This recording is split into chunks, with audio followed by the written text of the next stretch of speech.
Hello, my beautiful blossoms, blooms, and buds. I'm Rosebud Reads, and welcome to my festive holiday book garden. Also, welcome back to part 2 of Frame the Halves and Call Them Brothers. We kind of left off really good point, honestly. I wouldn't even call it a cliffhanger. It kind of just was a very definitive part 1. Sets the groundwork for this part 2. But yes, we will be continuing Frame the Halves and Call Them Brothers by Bodldops. Again, if I'm saying your name wrong, I'm sorry. But definitely go give them some love if you haven't already. The fic is linked in the description. Definitely deserves the kudos. Just saying. But anyway, let's just go ahead and get started. Oh, yes, and this is a Modao Zushi fanfic. But yes, the original work is by a MXTX, so not claiming anything. Anyway, Chapter 6, the part where it all goes sideways. After dinner, Lan Xichen and his Shufu retreated to the Hanshi to discuss how the lectures went and to note any places where corrections could be made for future classes. They were in the middle of reworking a few quizzes, which had evidently been confusingly worded since so many of the class failed to answer correctly, when there was a knock at the door. To Lan Xichen's surprise, it was Lan Wangji who entered when called for, and he looked openly upset. Lan Wangji, what is wrong? Is it one of the juniors? Lan Xichen asked, concerned. Lan Wangji shook his head and held out a slim box. Lan Xichen frowned, but took the offered box, which looked oddly familiar. Inside was the white jade dizzy, with a bright red tassel that Lan Xichen had presented to Wei Wuxian when he had developed a beginner's proficiency in musical cultivation, despite starting far later than most Lan sect cultivators. Lan Xichen hadn't seen Wei Wuxian without it since that day. Why wouldn't he take it? Surely he knew it was a gift for him to keep.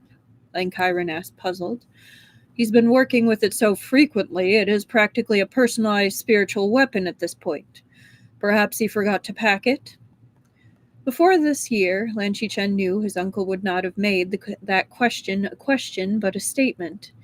But now it seemed so unlikely. Wei Wuxian took excellent care of his tools. There was a letter, Jiang sang. Wangji added, still visibly upset as he thrust the letter at Lan Xichen. Was he more upset that Wei Wuxian hadn't taken the gift, or that the explanation hadn't been addressed to him? Lan Xichen took the letter and opened it, scanning the contents quickly. It is a very polite letter, Lan Xichen noted, but in summary, musical cultivation is not a favored method under the guidance of Madame Yu. The Hanshi went very quiet, as they all considered that. Lan Xichen, not for the first time, worried about his friend. If he thought his dizzy might be at risk just for existing, how much danger was Wei Wuxian himself in? Jiang Shang, Wangji called pleadingly. Lan Xichen knew what his brother wanted without having to be told. We do not have a good excuse to send an envoy to Lotus Pier, especially right after Jiang Zhangzu was here in person. But of course, you may write to him. Didn't he say he wanted to exchange letters? And then you can find out how he is doing for yourself and remind him he has our support, Lan Xichen offered soothingly. His brother did not look overly soothed. I will write to Yu Jiang tonight to thank Jiang Zhangzu for allowing his disciples and heir to participate, and to inquire if they had a good journey home. That should give us some idea of how Wei Wuxian is doing, Lan Xichen added. It wasn't something he usually did after the junior lectures, but he had a sneaking suspicion that it wouldn't take much for a Didi to suddenly decide he had a burning need to visit Lotus Pier immediately, and stubbornly go carry out that plan, no matter the political consequences. Hang on, I forgot to turn on my heating pad. My eye just suddenly started itching, which is, of course, when it starts itching. Okay.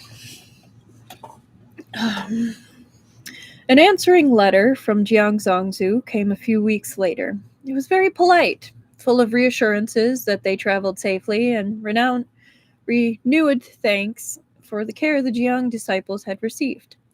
There was no word specifically of Wei Wuxian. Lan Xichen decided that, as a good sign, as surely Jiang Zongzu would inquire if there had been problems during the past year, if Wei Wuxian was now behaving oddly. When he explained this logic to Wanji, his deity did not look overly impressed with it. The first hints of color in the maples outside of Lan Xichen's study were starting to appear. Oops, hang on. Ugh. Okay, I'm going to start that paragraph over. The first hints of color in the maples outside of Lan Xichen's study were starting to appear when Lan Xichen finally admitted to himself that he was worried about Wei Wuxian. Even with having to deal with whatever duties he had piled up during his absence, Wei Wuxian hadn't written once to him, by official or unofficial means. Before the lectures, they had managed to communicate at least every few weeks. More often, if Wei Wuxian had found an interesting line of study and needed help researching, or wanted someone to bounce ideas off of. He still didn't know how to address his worry, however. Wei Wuxian was not part of the Lan sect. Lan Xichen had no connection other than a somewhat unorthodox friendship to call on. He couldn't demand that anyone give him the news he wanted. Wei Wuxian could, conceivably, just be busy. He could have been overwhelmed by his time in cloud recesses and needed space to himself. So many things could have happened. At morning tea, Lan Xichen broached the subject of his worries with his shufu. Wanji, sitting across from him, sat up straighter at the mention of Wei Wuxian's name. Shufu, I have not heard from Wei Wuxian since he left with his sectmates at the end of lectures. I am worried about him. Usually our correspondence was fairly regular, even when there wasn't any remarkable news. Surely there must be some way we could investigate, Lan Xichen asked, without much hope. He had been racking his brain for days now, trying to think of some answer to this puzzle. Wanji looked hopeful, pleased that finally his worries were being taken up by someone other than himself. Lan Xichen watched his own disappointment be mirrored in his deity's expression when Shifu shook his head.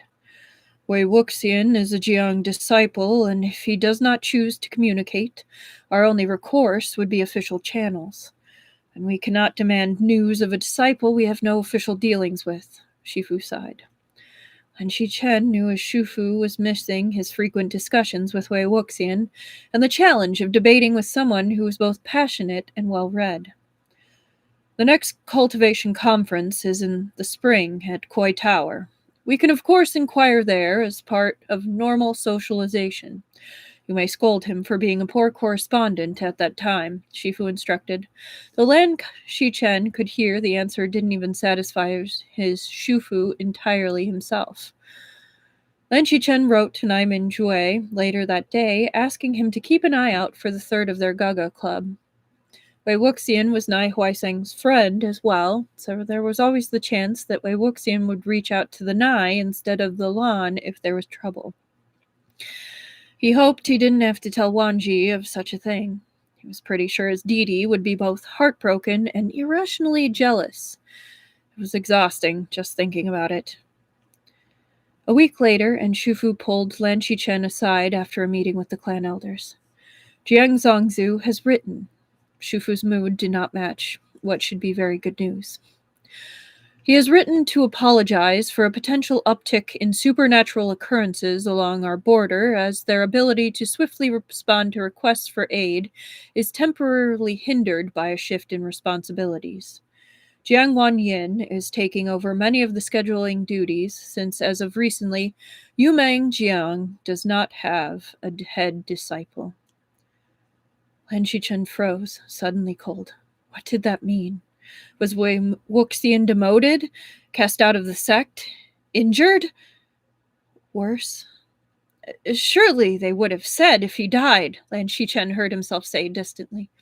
He could practically see the cheerful young man as he stood in the courtyard just a few months ago, in excellent spirits as he readied to return to his sect. He hadn't been worried. He hadn't seemed worried. He clearly had been if he'd left one of his treasured gifts behind. Was there something Lan Xichen could have done to support his friend? It would be standard practice to announce the death of a high-standing disciple, especially one who's had friends outside of his sect. We have had no such news, Shifu agreed, sounding like he was clinging to that knowledge just as firmly as Lan Xichen was. Have you told Lan Wangji? His Didi was not going to take this news well. He would be heartbroken and worried and potentially furious he wasn't allowed to intercede sooner. Lan Xichen found he couldn't begrudge his Didi any of those responses. He wished he had interceded sooner as well, somehow. I would appreciate if you could come with me when I tell him. He is fond, I believe, of Wei Wuxian. Shufu hedged. He is, Lan Xichen sighed, and hoped he would not have to force Lan Wangji to stay in cloud recesses.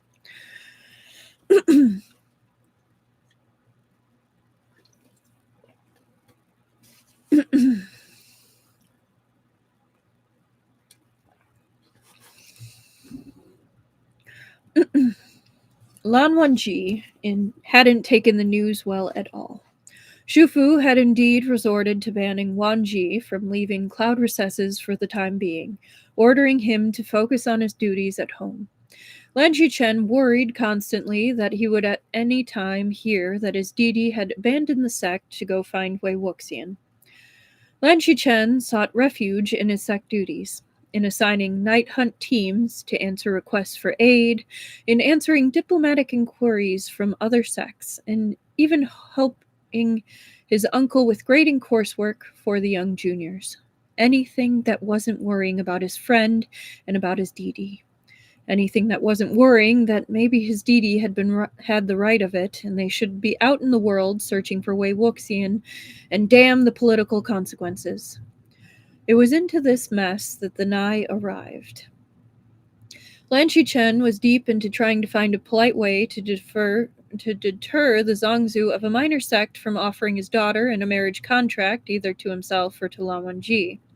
The girl sounded nice enough, but he had no interest in marriage at this time, and Lan Wangji's heart was already spoken for, whether Lan Wangji wanted to admit it or not.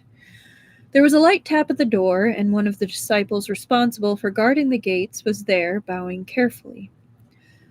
A delegation from the Nai is at the gates, Gonzi. We were not given instructions to let them in. The guard looked discomforted, and Lan Xichen hurried to organize his papers and come to help. Usually when the Nai were meant to arrive, either he left instructions to allow them to enter, or he waited at the gate for their arrival to allow them in himself.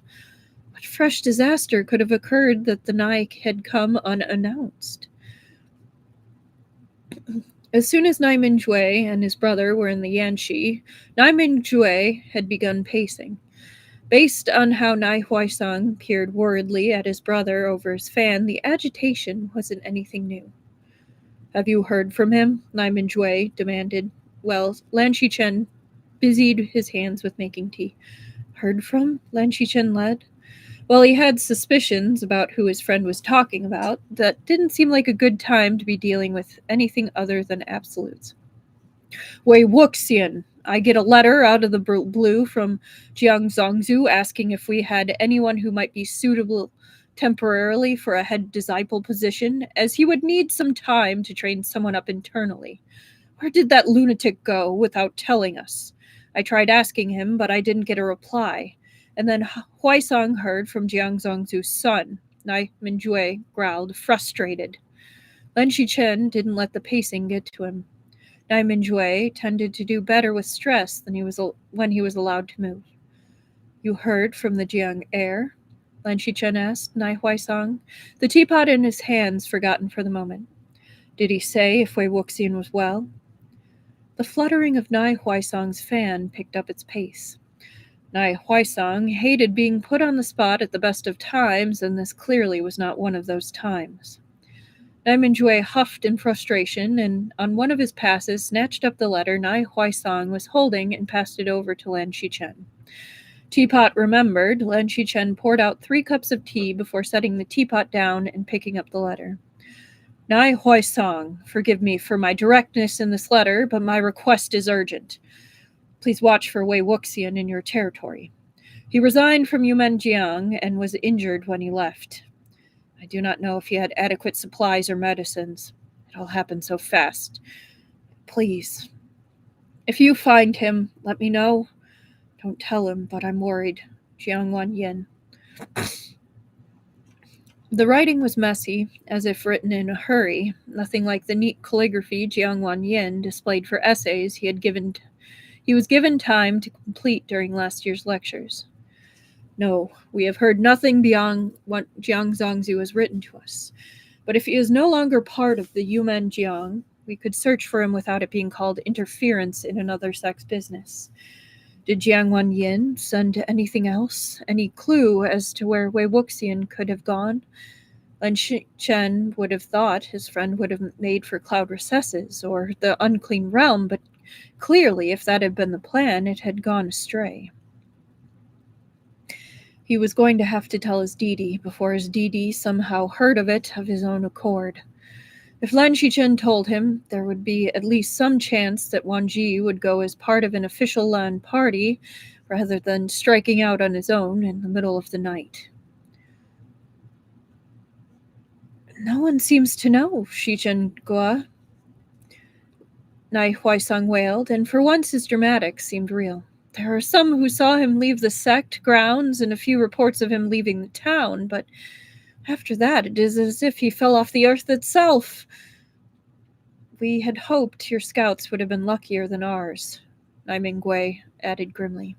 I doubt the Jiang would take kindly to either of us fielding large search parties in Jiang territory to look for a disciple that isn't ours, but he wanted to. Lan Xichen could see it in his face. Nai Huaisang wanted his brother to as well, as he turned beseeching eyes on the both of them. Lan Xichen wanted to as well. Wei Wuxian was his friend, and it hurt to think his friend was somewhere out in the wild, injured and alone. Perhaps, he started, but before he could reason out an alternative to mass invasion of Jiang territory, an unlooked-for miracle occurred. In the past, Wei Wuxian's messages had taken the form of swift creatures. Since coming to Cloud Recesses, they had taken the forms of rabbits, lean and agile. Lan Xichen knew that the fact they made his brother smile probably had a large influence in the change. This rabbit moved slowly. One leg dragged with every hop, its ears flopped listlessly, and its movements were mechanical. Unlike his usual message creatures, this one was very obviously a talisman of some sort, even before it revealed itself. Lan Xichen ignored the Nai brothers' questions in favor of kneeling swiftly in front of the struggling creature and gathering it into his hands. The bunny disappeared in a puff of sparks, revealing the message.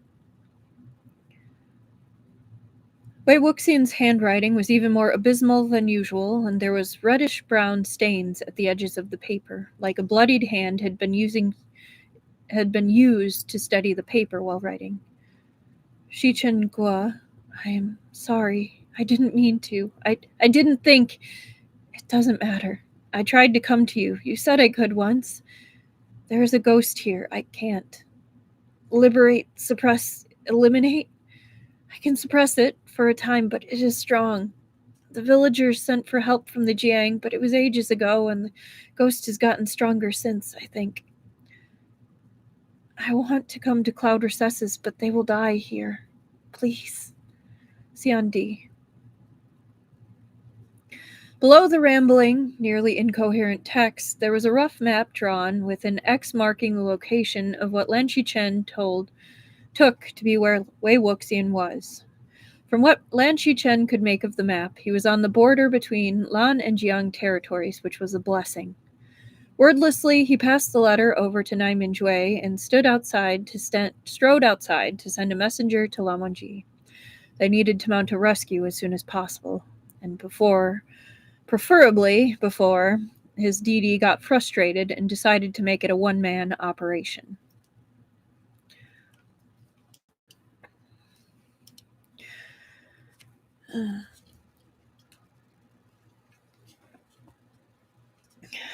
Chapter 7. The Rescue and Release. The flight to the small town marked on Wei Wuxian's map took the better part of a day, with everyone pushing hard to arrive as swiftly as possible. He went due to the town's location near the border. Better he be there to settle arguments if there were any Jiang disciples in the area who intended to further harass their past sektmate. Naiman Jue had invited himself along, too worried about the young man he'd firmly placed in the category of close friend. He didn't have enough of those that he could carelessly let one slip through his fingers. Wan Ji came with an air that declared that if anyone else wanted to tag along, that was fine, but this was his rescue mission. Lan Xichen hoped fervently he would get to tease Wan Ji about that later. He hoped this would turn out well enough that it wouldn't hurt to tease about this later. The village was little more than a way station between bigger towns, at one of the more convenient places for a caravan to stop after a day's travel from the last way station. Because of this, it boasted an above-average number of inns for a village of this size, which created a bit of a problem.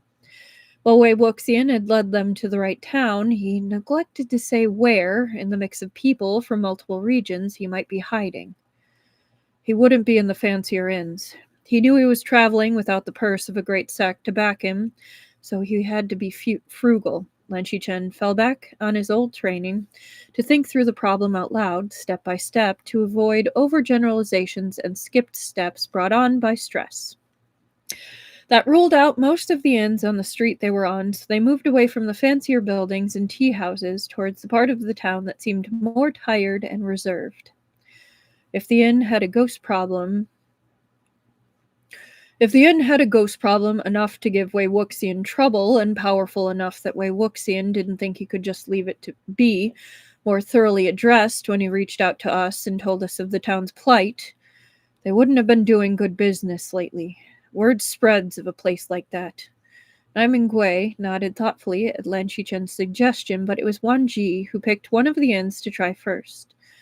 The place did have a desolate air about it, and more importantly, there didn't seem to be anyone in the common room downstairs, even though the sun was starting to set and rooms should be filling up fast. The interior was in even sadder condition. Everything had a dusty, faded appearance, as if the building had already been abandoned. Only the presence of a nervous young man who kept peering at the stairwell, worn, one of the treads half missing, poorly lit, kept Lan Xichen from believing that this wasn't a functional inn after all. The young man straightened up at the sight of the three of them entering his inn, his posture going from disreputably slouched to painfully correct fast enough that Lan Xichen swore he heard bones crack. "If you please, we are looking for a cultivator named Wei Wuxian. Is he a guest here?" Lan Xichen asked, beating out his DD, who looked like he was planning on asking something similar, but considerably more inherently violent. "He said you would come. Gonzi, I'm sorry. I think he's been eaten." "What?" Naiman Jue thundered, his rage faster to react than Lan Xichen's shock. The reaction was unfortunate, however. Many brave cultivators quailed in the face of Naiman Jue's rage, and the young man did not give the appearance of being brave. He looked up and up and up at Naiman Jue, towering over him, and then fainted dead away behind his desk. Lan Xichen didn't sigh. He thought that was a grand victory on his part. Then his DD lost his head a little and bolted up the stairs, two at a time, in a flurry of white and pale blue robes, not even bothering to wait and see if anyone was coming with him. Considering that was the direction the nervous hotelier was looking, it was as good a lead as they might have at this point. There were signs of violence in the hallways, but it seemed more of a generalized thing, indicative of the type of people who usually stayed at a place like this, rather than the signs of a coherent fight. There were also signs of a non-human presence, but given that the evidence was the gnaw marks of rodent teeth and other rodent-caused debris, it was hardly something that required the presence of a cultivator. Then, at the end of the hallway furthest from the stairs, there was a change. Talisman script covered the walls, in some places written in cinnabar, but as it went on, it changed to something that had dried a thin rust color. Blood. Someone had written warding talismans in blood. The three of them split up to investigate the few rooms remaining. Lan Xichen found Wei Wuxian in a small windowless room near the end of the hall. It had probably once been used for storage, though given the amount of cobwebs in the corners, it had been some time since it had been used properly. Wei Wuxian knelt with his back to the door, an active array drawn in more blood on the floor around him, flaring a dim red with his spiritual energy. He looked terrible. His whole frame sagged as if weighed down by a mountain, but mostly Lan Xichen couldn't look away from the dark stains spread across his back, visible even with the dark blue fabric. At the far end of the room, trapped thanks to Wei Wuxian's array, a creature with blurred features radiating resentment whined and howled in protest. How long had Wei Wuxian been here, keeping the creature contained? "In here!" Lan Xichen cried down the hallway, then knelt by the array to study it. He didn't want to take an action that would react poorly with whatever Wei Wuxian had already done, both to avoid releasing the creature Wei Wuxian had put so much effort into trapping, and to keep from harming Wei Wuxian further. Running footsteps came from behind him. One lighter, one heavier, both moving fast. They skidded to a halt by the door behind him. "Wei Ying," Lan Wangji gasped, a punched-out sound like someone had drawn a knife between his ribs. Naiman Jue cursed inadvertently, and Baxia rattled furiously in her sheath. "Should be able to perform inquiry." Wei Wuxian's voice creaked like a tree in a gale, but he didn't turn away to look at them. "He wouldn't answer me, but I could only whistle." He sounded exhausted. Lan Xichen eyed the creature. He wasn't sure there was anything close enough to human to respond to inquiry at that, but it did give them a place to start. Lan Wangji had already pulled out his guqin, settling himself on the floor beside Lan Xichen for the attempt. At the first notes of inquiry, the creature screeched, recoiling further into the corner. Lan Xichen winced. While Wangji was skilled enough that no spirit could lie to him in inquiry, he was not yet strong enough to force answers from anything capable of replying. "Maybe we should eliminate. Please, try first." Wei Wuxian asked, his voice creaking in the middle of his requests like an overdrawn bow. The very ends of his fingers shook as he dug into the dregs of his stores of strength. "Please." So they waited. Lan Wangji played questions to the entity.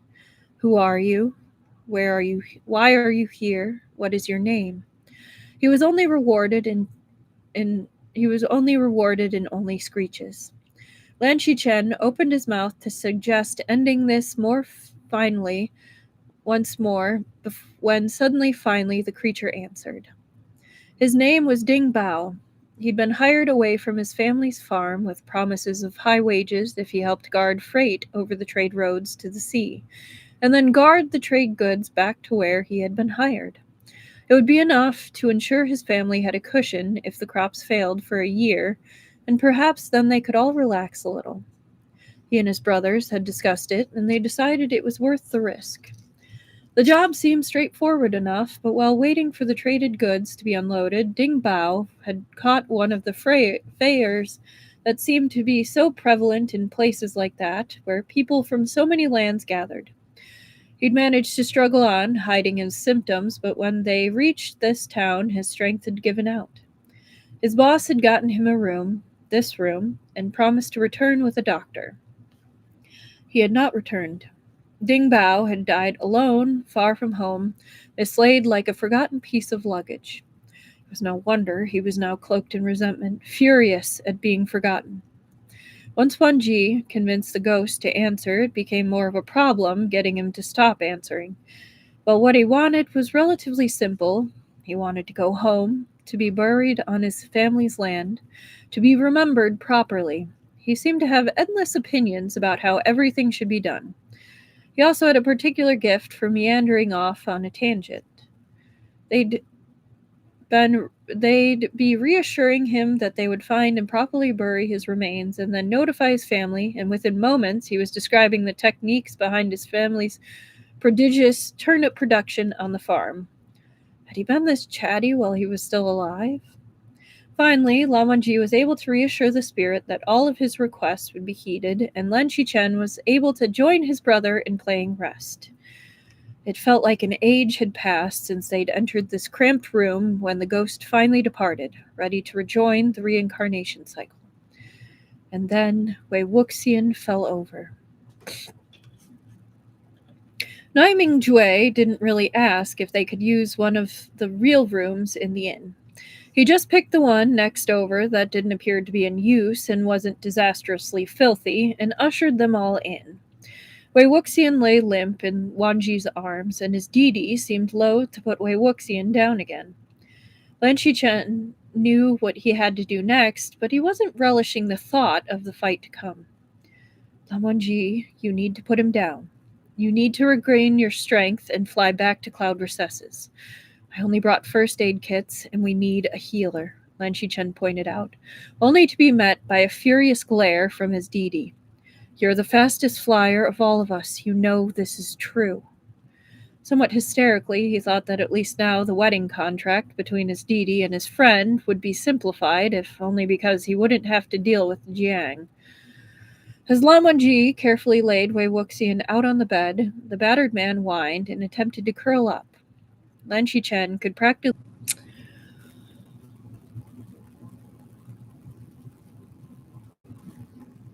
I am so sorry about that. Apparently, we just had a power outage.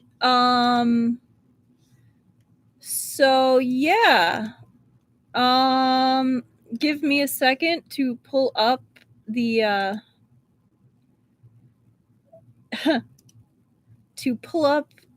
fan fiction, and I will continue happily reading. Alright, we were at chapter 7 after Wei Wuxian fell over. I'm going to start right after that spot because that seems like the best spot to continue from at this point. All right. Naiming Gui didn't really ask if they could use one of the real rooms in the inn. He just picked the next one over that didn't appear to be in use and wasn't disastrously filthy, and ushered them all in. Wei Wuxian lay limp in Wanji's arms, and his Didi seemed loath to put Wei Wuxian down again. Lan Xichen knew what he had to do next, but he wasn't relishing the thought of the fight to come. Lan Wangji, you need to put him down. You need to regain your strength and fly back to Cloud Recesses. I only brought first aid kits, and we need a healer, Lan Xichen pointed out, only to be met by a furious glare from his Didi. You're the fastest flyer of all of us. You know this is true. Somewhat hysterically, he thought that at least now the wedding contract between his Didi and his friend would be simplified, if only because he wouldn't have to deal with the Jiang. As Lan Wangji carefully laid Wei Wuxian out on the bed, the battered man whined and attempted to curl up.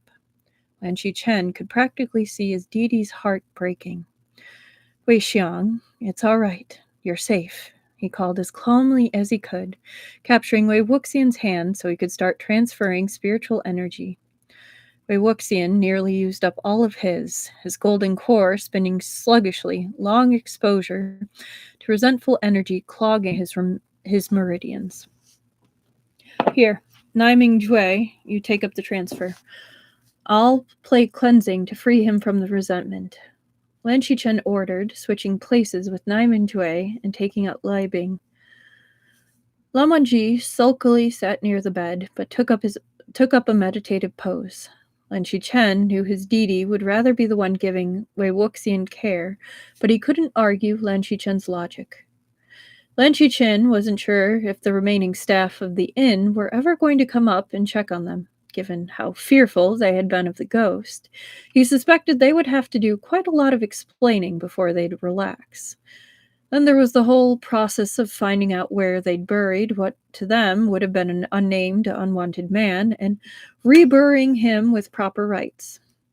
He'd have to tell Lan Wangji to send out a full team. Wei Wuxian looked half like a hungry ghost himself. He was painfully thin, his hair lanky and knotted, with dark bruises under his eyes. He didn't want to think about his friend's back. What could have possibly caused the Jiang leadership to whip their head disciple like that? He laid as still as a particularly battered corpse in Nai Minjue's arms. He didn't even rouse when Lan Wangji rose from his meditation to make his return flight to cloud recesses. From the distress on his Didi's face, Lan Xichen was certain he would set speed records with today's flight. He would ask his Didi to be cautious, but he was certain Lan Wangji wouldn't anyway. He didn't want his Didi feeling guilty later once everything had calmed down. Even though he knew his brother would be flying at record speed, it was still late in the evening before the backup team of cultivators arrived. Lan Xichen had stopped playing Clarity hours ago. If there was any lingering resentment, it would be better dealt with in the protected reaches of cloud recesses than here. He'd managed to convince the inn staff to provide some food. They had indeed been very surprised that any of the cultivators who had gone upstairs had survived. They were even more stunned that they were now freed from the ghost's presence and life could return to normal. How long had they been dealing with this that a return to normalcy seemed like an unlooked-for miracle? He would have to be sure to get the full story from Wei Wuxian once he was recovered. He did not try to take Wei Wuxian from Nai Minjue. His friend had gone horribly bristly when he'd seen how battered Wei Wuxian was, and hadn't really calmed down yet. He could see it would take some quick thinking to keep Nai Minjue from lodging his complaints directly with the Jiang leadership. They could hardly afford to go around angering another great sect when a potential war with the Wen was still looming. Lan Xichen was considering going back out into the hall to examine Wei Wuxian's ward work and see if it could be adapted to keep the three of them safe overnight, when he caught a quick nap when there were hurried footsteps in the hall. He had a hand on Shou Yue when the door to their room opened. The relief he felt when the men who entered were land cultivators was strong enough to make him slump. If he had been standing, he'd be on his knees now, he was sure. He was a strong cultivator, but he felt he did not have it in him to face yet another setback today. Two of the rescuing party, sent after their own little rescuing party, were healers. They swiftly took over Wei Wuxian's care. Lan Xichen heard the same bitten-off statement that he had felt himself when they levered the young man to see what the damage to his back really was. Wei Wuxian finally reopened his eyes during that part of the examination. Unsurprisingly, he reacted poorly to being manhandled, blindly flailing out against the hands restraining him. Wei Wuxian! Lan Xichen managed to catch his hands, though not before learning that his friend threw a vicious right hook. Nai Mingjue caught his shoulders again, and the moment of stillness, combined with his earlier exhaustion, caught up with Wei Wuxian quickly. He hung, pale and visibly frightened, in their hands. It had only been a few months since his friend was being scolded nearly daily for laughing too loudly where the elders could hear. How had it come to this so quickly? The healers worked quickly with the sudden movement of quiet, placing bright silver needles into important acupuncture points. Wei Wuxian went boneless again, though the fear still lingered in the crease of his brow and the curve of his lips. Wei Xiang, it's all right. You're safe. You saved the people here at the inn. You can rest now, Lan Xichen called urgently, feeling it was terribly important that his friend not fret about the problems that were now past. He wasn't sure if it worked. He hated that he couldn't be sure. How soon can we move him? Lan Xichen asked the healers anxiously. He knew he should strive for a more calm and measured approach, but his friend was injured, his other friend was gearing up to make that someone else's immediate problem, and he wanted to get everyone back to the safety and serenity of cloud recesses as soon as possible before some new disaster could arise. He felt that was fair. Surely they had all earned a respite by now. The more senior of the two healers pursed his lips and considered. Not more than a she. He would do better in cloud recesses, that is certain, he pronounced, and was then distracted by the other healer's soft hiss of displeasure when they finally managed to shift Wei Wuxian enough to examine his back. This wasn't done on a night hunt, the more junior of the two healers pronounced, delicately attempting to pull apart the tattered robes to see the wounds underneath. The crusted blood and dirt had adhered the cloth to the skin, making easy removal impossible. This will need to be soaked off. We cannot possibly clean this here, the more senior healer sighed, clearly unhappy with the situation. It's a good thing his golden core is strong. He's going to need it. Together, the two healers bandaged what they could and brewed a tea to help with the pain and help prevent infection. Lan Xichen was fairly sure that Wei Wuxian would be just as happy that he wasn't awake to properly taste the concoction. Lan Xichen was happy to leave the small town behind the moment the healers declared they were as satisfied as they could be with what they'd done and bundled Wei Wuxian onto a stretcher to carry to cloud recesses. Lan Xichen and Nai Minjue flew beside the stretcher all the way back, loath to risk the chance that Wei Wuxian would wake up during the flight and somehow injure himself more with his disorientation.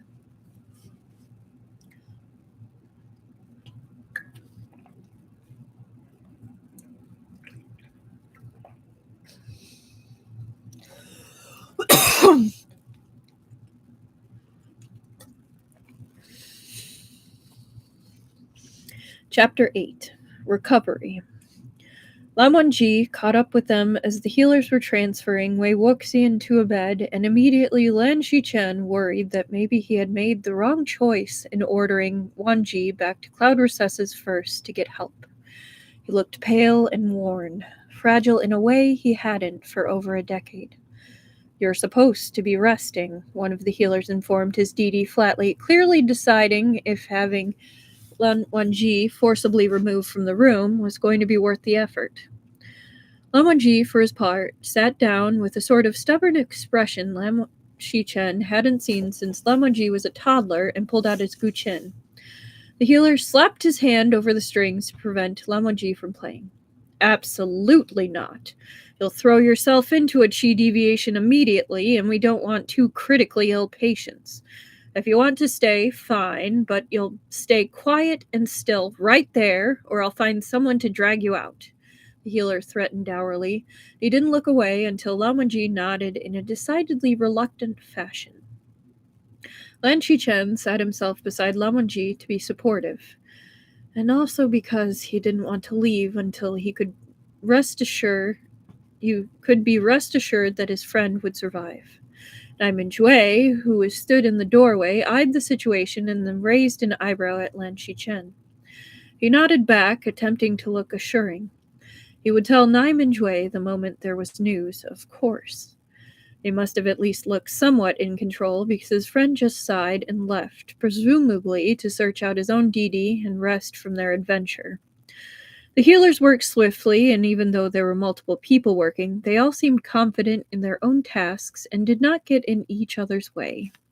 Lan Xichen winced as Wei Wuxian's robes were cut away, fabric already torn beyond saving.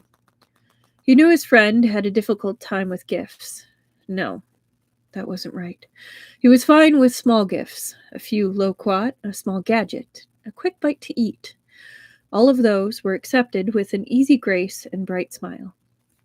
Getting Wei Wuxian to accept the dizzy, even though as a skilled cultivator he deserved to have an instrument worthy of his cultivation potential, even though they had been friends for years, it had been a fight from beginning to end. And even then, he'd left the dizzy behind when leaving cloud recesses. Perhaps that had been a wise decision. Wei Wuxian loved that dizzy. Lan Xichen couldn't imagine how heartbreaking it would be for him if it had been destroyed. Lan Xichen realized he was lost in thought when Lan Wangji made a low, distressed sound. Lan Xichen realized the healers were now carefully peeling the blood-crusted fabric away from his abused back, carefully saving each piece and marking its position relative to everything else, like an intricate and gruesome puzzle. There were clear marks from a powerful whip, and surrounding them were odd, blistering marks that spread out in fractals across the otherwise unbroken skin between the strikes. The healers seemed more grim, seeing this. And Xichen didn't understand. What sort of discipline whip could leave a mark like that? And why would he have been whipped with his robes fully on? Surely if he was sentenced to punishment that was this severe, they would at least let him pull his robes down to his waist to help preventing a life-threatening infection afterwards, if bits of fabric were driven into the wounds. Unless, he realized, whoever had done this had not cared if Wei Wuxian survived. He glanced at his friend's wrist, which hadn't been quite covered by the sheets the healers had draped around Wei Wuxian to try and preserve as much of his modesty as they could. Well, reasonably could. There were no marks there. Either someone had held him higher up on his arms, or he hadn't resisted. Why wouldn't he resist someone attempting to kill him? His friend was quick and clever and full of life. He didn't seek death. There was also the matter of the letter Jiang Wanyin had written to Nai Huaisong. The Jiang heir had known Wei Wuxian was injured, but if he had specified the injury, Nai Huaisong hadn't passed that knowledge on. Lan Xichen was sure Nai Mingjue would ask his Didi about it, but Huaisong was intelligent enough to know that was important information. He would have told them if he knew. Why wouldn't Jiang Wanyin have said what the injury was? Maybe he had hoped the wounds would have healed enough before Wei Wuxian ran into anyone he knew that the matter wouldn't come up. Maybe he had hoped that Wei Wuxian would lie convincingly enough to keep the secret. Neither answer was terribly reassuring, and both spoke to the Jiang heir, hoping that no one would figure out that the man who had been his Shixian had been whipped within an inch of his life. If Wei Wuxian had truly done something bad enough to earn those marks, surely Jiang would publicly disown him, spreading news of his shame so he couldn't easily bury the past. That suggested the whipping did not have truly righteous causes. That suggested that Wei Wuxian allowed this to happen, knowing it shouldn't. Lan Xichen knew he ought to stop theorizing ahead of facts. It didn't do anyone any favors. But he was going to definitely ensure that Wei Wuxian knew he had a place here with the Lan if he wanted it. He could be safe from undeserved punishments and kept safe by the power of a great sect. Maybe this time, Wei Wuxian would take the offer. You won't ever have to go back, Lan Wangji. I promise. We will ensure it.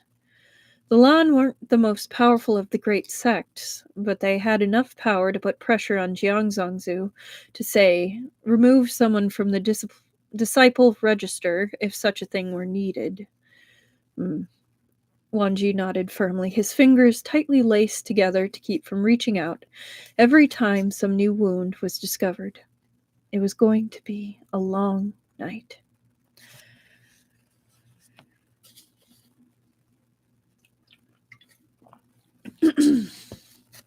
Wei Wuxian's healing was tedious. It took a few days for his golden core to recover enough to seriously deal with the injury, and he managed to develop a fever in the meantime. He spoke sometimes in his fever dreams. Lan Xichen deeply hoped that he'd never experienced the things he ranted about. He feared those nightmares were closer to memories than imagination. Wanji only left Wei Wuxian's side sporadically and under protest always. Shufu had realized, within moments of seeing Wanji knelt at Wei Wuxian's bedside, that it was far too late to dissuade his youngest nephew from falling for Wei Wuxian, and he joined Lan Xichen in his efforts to mount a defense against the Jiang attempting to claim him back.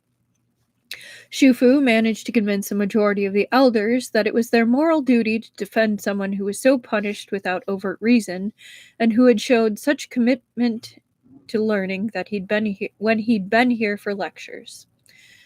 The day Wei Wuxian finally opened his eyes and was lucid enough was one of the few that Lan Xichen had managed to shoo his Didi off to rest and recharge for a few shi. He was certain that the fact Wanji was not there when Wei Wuxian awoke would be something Wanji would hold against him for the rest of their lives. Still, it meant that Lan Xichen had a moment alone with his friend before the world could come crashing in. Wei Wuxian woke slowly, sleep trying to drag him back down under with every slow, unfocused blink and tiny stretch. Wei Xiang, Lan Xichen called softly. If Wei Wuxian wasn't truly rousing, he didn't want to wake him early. Wei Wuxian made a garbled mess of a sound that might have been words, processed through a mind and body that weren't quite ready to function yet. Wei Wuxian evidently heard how weird it had sounded because he scrunched his nose in annoyance just the same as he did when a talisman experiment of his went awry. Lan Xichen caught Wei Wuxian's hand before it could do so much more than lift off the blanket a little, squeezing it reassuringly. Wei Xiang, it's all right. You are safe. You are back in cloud recesses under the care of healers, Lan Xichen explained softly, watching Wei Wuxian's gaze finally sharpen and focus on him. After a moment, he nodded, slowly, and let his gaze wander until he spotted the pitcher of water nearby. Are you thirsty? Lan Xichen asked, earning another nod. The awkward business of helping Wei Wuxian sit up enough to drink safely made Lan Xichen anxious that he might accidentally disturb the lash marks that were finally healing well. Once Wei Wuxian had his drink and had been settled back on the bed safely, he cleared his throat and tried speaking again. The ghost?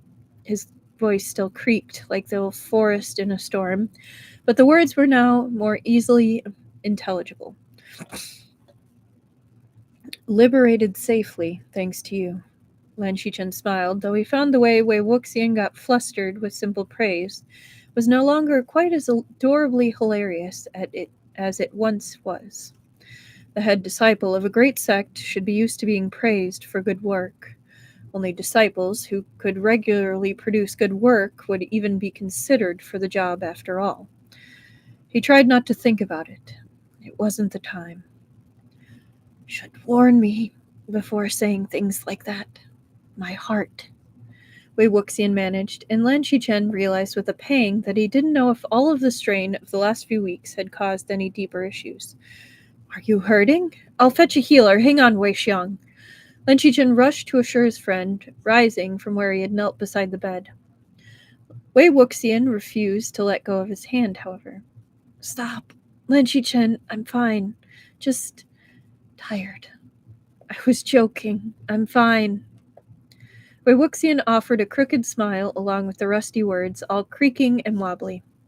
Sit down. Lan Xichen could hardly disobey, what with Wei Wuxian clinging on like a limpet.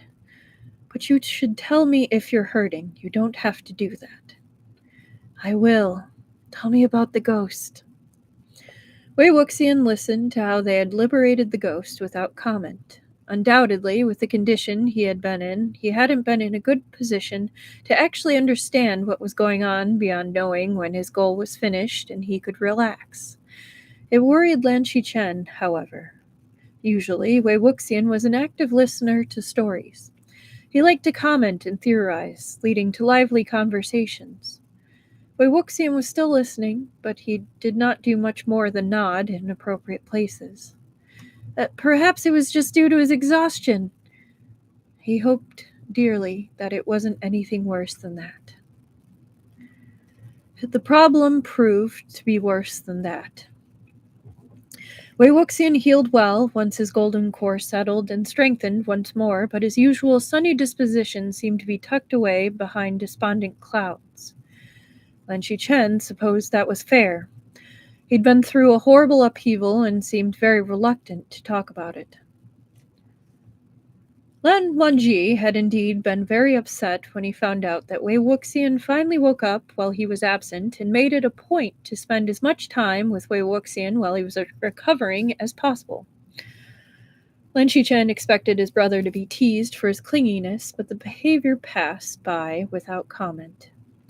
Everything passed by without much comment. Even though he knew his friend preferred his food highly spiced, Wei Wuxian ate the much more bland Lan dishes without complaint. Even though he'd often seen his friend staying up until the very early morning while he was here as a student, working on whatever project currently had his interest, Wei Wuxian now abided by the Lan curfew and bedtime. It was eerie. Lan Xichen decided maybe it wasn't so strange.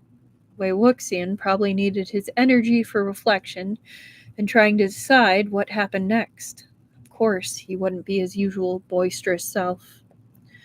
He was having tea with his friend, trying to figure out how to politely broach the subject of Wei Wuxian's future plans once he was healed, when a messenger came from the gates.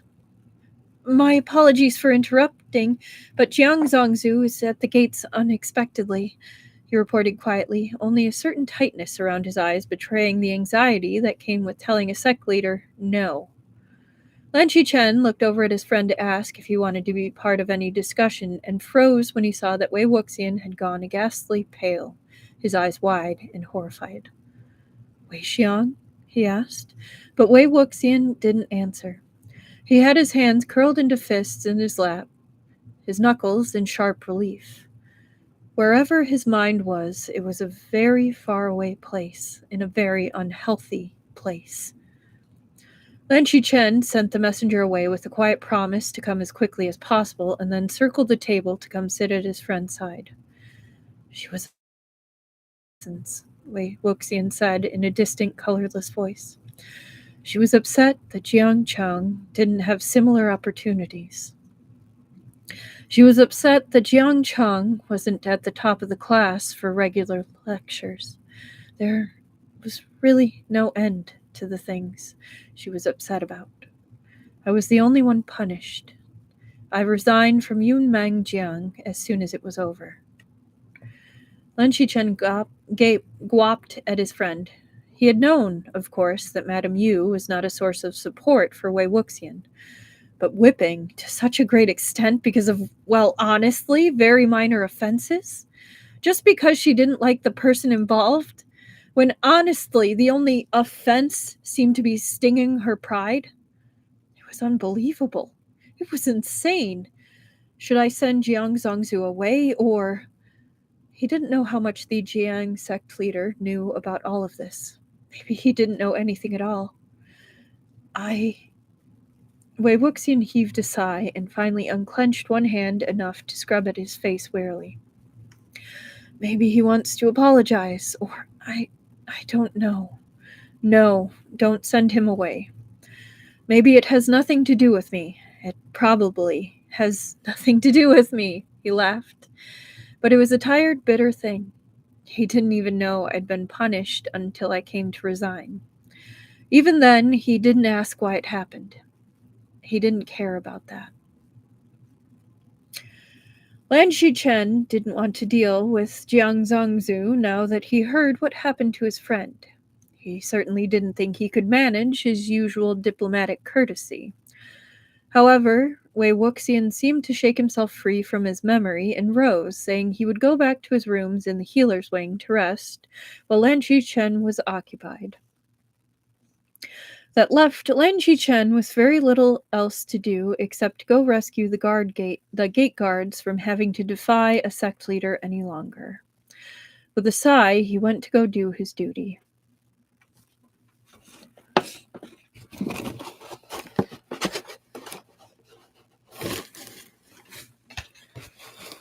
Hang on. I can hear myself being nasally.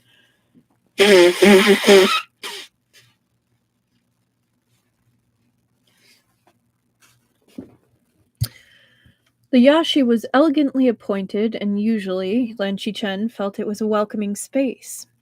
However, he was learning today the reason it felt that way was the intention he brought into it. Now it just felt like a well-designed battleground, his opponent a benignly smiling man in sumptuous robes. My apologies for arriving on such short notice, Jiang Zhangzu opened with, as if he hadn't appeared with no notice whatsoever.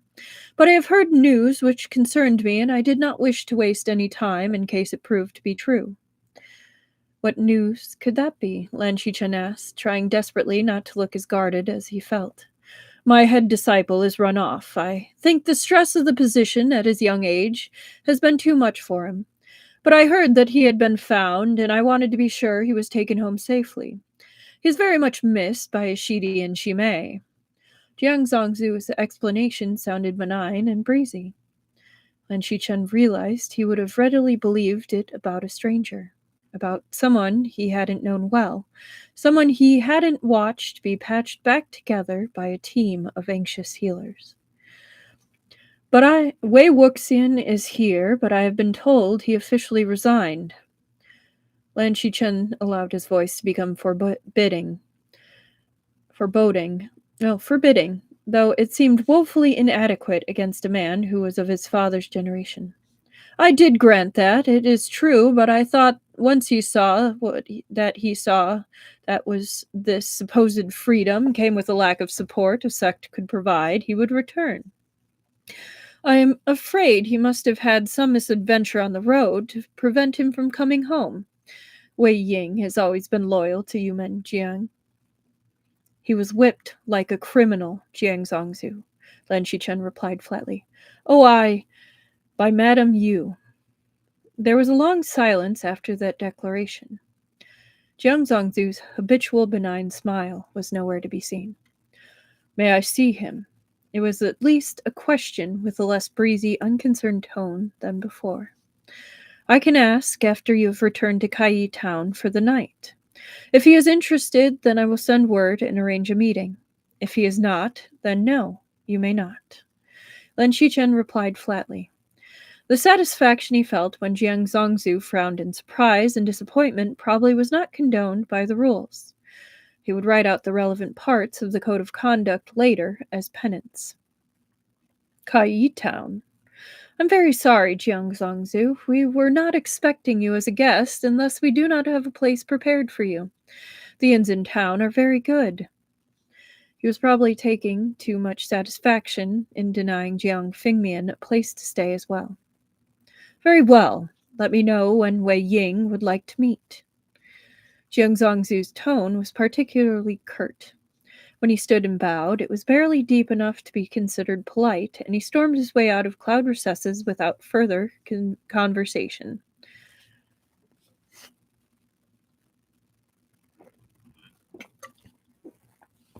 Oh, man.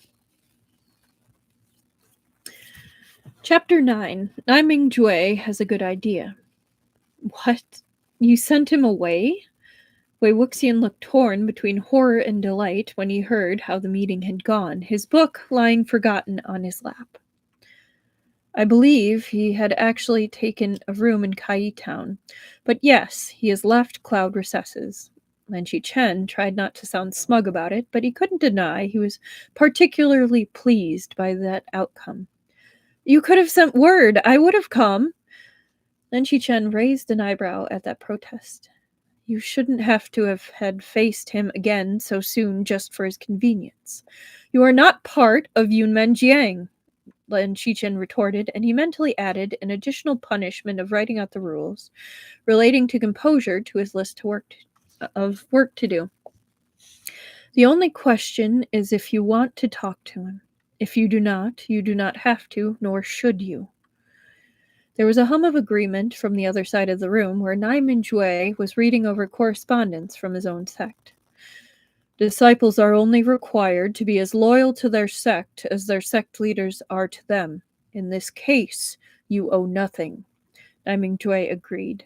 He'd been volubly unimpressed with Jiang Zongzu once he'd gotten the story about how that meeting had gone. I can see that, Wei Wuxian admitted, though Lan Xichen did not believe he actually understood anything. But it would make things easier in the long run if I had this meeting out of the way. Naiman Jui's first flash of anger mellowed quickly once he seemed to fully consider the idea. You think he will continue to seek you out if he's not fully dissuaded now? Lan Xichen asked, hesitant. That sounded a bit obsessive. He searched for me for years the first time. He came this time as soon as he knew where I was once I had time to learn my lesson. Do not think he will leave me alone, Wei Wuxian sighed, rubbing at the side of his nose. Of all the underhanded things to do, Naiman Jue broke out again, his scowl dark. At least it is predictable, Wei Wuxian shrugged minutely, careful of his back. Naiman Jue huffed, simmering behind his desk. Lan Xichen had considered inviting him to meet with Jiang Zongzu earlier, just so he didn't have to do it alone. He's glad he didn't now. Truly, if you do not want to speak to him, you do not have to. I can convince him that his goal is folly, and... Lan Xiang, will you follow me around forever and ensure his good behavior? I can manage to be in his presence without falling over. I should do this, Wei Wuxian argued. His wry, crooked smile, the first one that Lan Xichen had seen on his face since leaving after the lectures. You aren't planning to rejoin Yumen Jiang's sect, are you? He asked, trying not to sound suspicious. It was difficult. Wei Wuxian had gone above and beyond for his sect so many times in the past. It made sense that he would do so again. If you do, you are far more stupid than I ever suspected you had the capacity for, Naiman Jue rumbled, earning a laugh from Wei Wuxian, even though Naiman Jue sounded more like an irate bear. No fear of that. I doubt Madame Yu would even let him accept me again, even if I tried. It was the best day of her life when I handed back my bell. If she was here, I would hide behind the both of you as much as you might wish. Lan Xichen looked over at Naiman Jue and saw the same exasperation in his friend's face that he felt himself. As if they would let Wei Wuxian anywhere near Madame Yu, at least until he was completely healed. You are both ridiculous mother hens. I promise I will be safe. What is he going to do to me here in Cloud Recesses? You can even come if you like. I'd be telling you all about it anyway, Wei Wuxian offered. It was a little cheering to hear Wei Wuxian argue back after so much unnatural quiet. With a sigh, Lan Xichen pulled out a clean sheet of paper to start writing an invitation for Jiang Zongzu to visit Cloud Recesses once more. Well, you can't wear your own robes, they're in tatters, Naiman Jue pointed out once the invitation went out and they started to work out the details of the whole affair. And you can't go in all white, you're not mourning anything or anyone. Lan Xichen winced, because while it was true that no one had died, Wei Wuxian was clearly miserable about losing his home. Wei Wuxian took the comment in stride, however. Well, I can't go naked. That would break a ridiculous number of Lan Xiang's rules, Wei Wuxian retorted. So unless you have any other ideas, go in gray, Naiman Jue replied.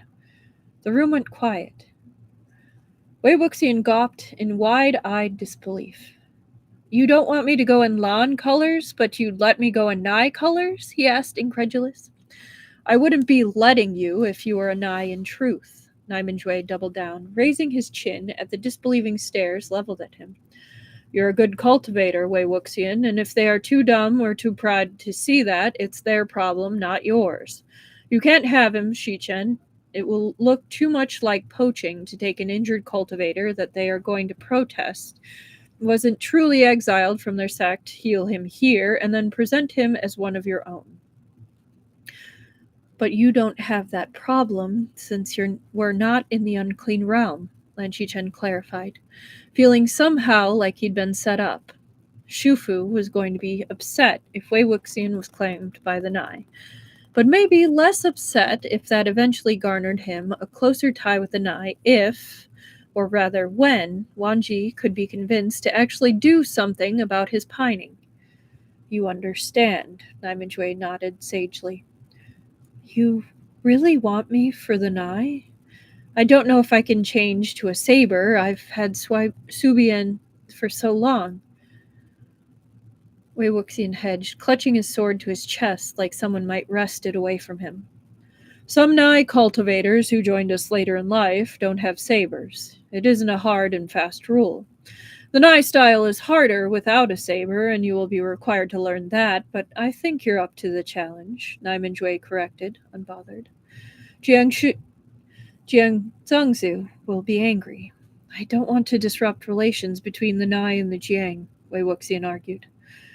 Are you trying to tell me no without telling me no? Nai Minjue grumbled, raising an eyebrow at Wei Wuxian. No, wait! I mean, I would be honored, truly, but you're good at talismans. We haven't had a true talisman master since, I believe it was my grandfather's generation. Your creations are both innovative and useful. That's what I'm headhunting you for, officially. No one can argue with that, Nai Mingjue declared. Lan Xichen watched Wei Wuxian consider. It was a valid offer for a valid reason. No one could fault a sect leader for wanting to diversify the skills his sect was accomplished in. All right. All right, both Nai Mingjue and Lan Xichen echoed, in similar tones of cautious hope. All right, I'll do it. I'll become an Nai, and I'm going to start by redesigning your wards. You've been goading the Wen into a fight for ages now, and I'm willing to bet the Nai haven't updated their wards in living memory. Lan Xichen could have shouted with glee if there weren't rules about excessive noise. That sounded like the opinionated and brilliant friend he knew and had been missing. Fantastic. Let me send for my head disciple to record the oath and scrounge up some roads for you. It turned out that, while Jiang Zongzu might be motivated to try and convince his former head disciple to return, the Nai were much more motivated to keep Wei Wuxian within their ranks. Nai Huaisong caught word of what was going on and practically bullied his way into the Hanshi while his brother was drawing up the contract. He immediately got to work dealing with Wei Wuxian's hair. Well, of course your braids don't take you that long, Dagua. We all start learning how to do it before they even start trying to hand out wooden sabers. Give me that comb, Wei Xiang. If you yank at your hair any more, I'm going to lose my mind. Sit down and hush, he ordered, shoving a bowl of spiced peanuts into Wei Wuxian's hands and settling behind him, comb in hand. Wei Wuxian, clearly bemused, obeyed. He worked his way through the bowl of peanuts, holding plates in place for Nai Huaisong when needed. Nai Huaisong complained periodically that he wasn't going to have time to do a full set of braids, which kicked off intermittent arguments about whether or not such a thing was needed when almost no one outside of the sect knew what they meant anyway. Lamonji found out about the whole affair when Nai Huaisong was about halfway through his project and arrived to play for them. Lan Xichen was stunned no one noticed or noted the overtly smitten stares his Didi was sending in Wuxian's direction. And yet he said nothing! Nai Mingjue looked up as he started on the last part of the contract and studied Wei Wuxian's hair. Nai Huaisong clearly caught the approving nod his brother sent, grinning smugly like a cat who had gotten into the cream. When Nai Huaisong was done, Lan Xichen recognized the style as something he'd seen in the unclean realm on the more senior members of the sect, but he'd never ascribed any particular significance to it. Perhaps he should have been paying more attention. Whatever else it meant, the braids made Wei Wuxian look visibly part of the Nai sect, even when he was still wearing the simple robes from the infirmary. I'll go see what the holdup is with the robes. Any limitations there, things we should avoid? Nai Huaisong asked, his gaze flitting to the somewhat uneven line of Wei Wuxian's back due to the bandages. As long as it isn't tight, I should be all right, Wei Wuxian offered, his expression one of forced confidence. Just don't ask me to fight in them just yet. Lan Xichen was proud that he could now tell the difference between Wei Xiang's true confidence versus the facade he threw up to defend himself when he'd gotten in over his head. That had taken him ages. Wei Xiang always carried himself like he could take on the entire world. It wasn't until he once caught him trying to fight with a broken arm, still with a smile on his face, that he learned that among Wei Xiang's many other abilities, he was also an accomplished liar.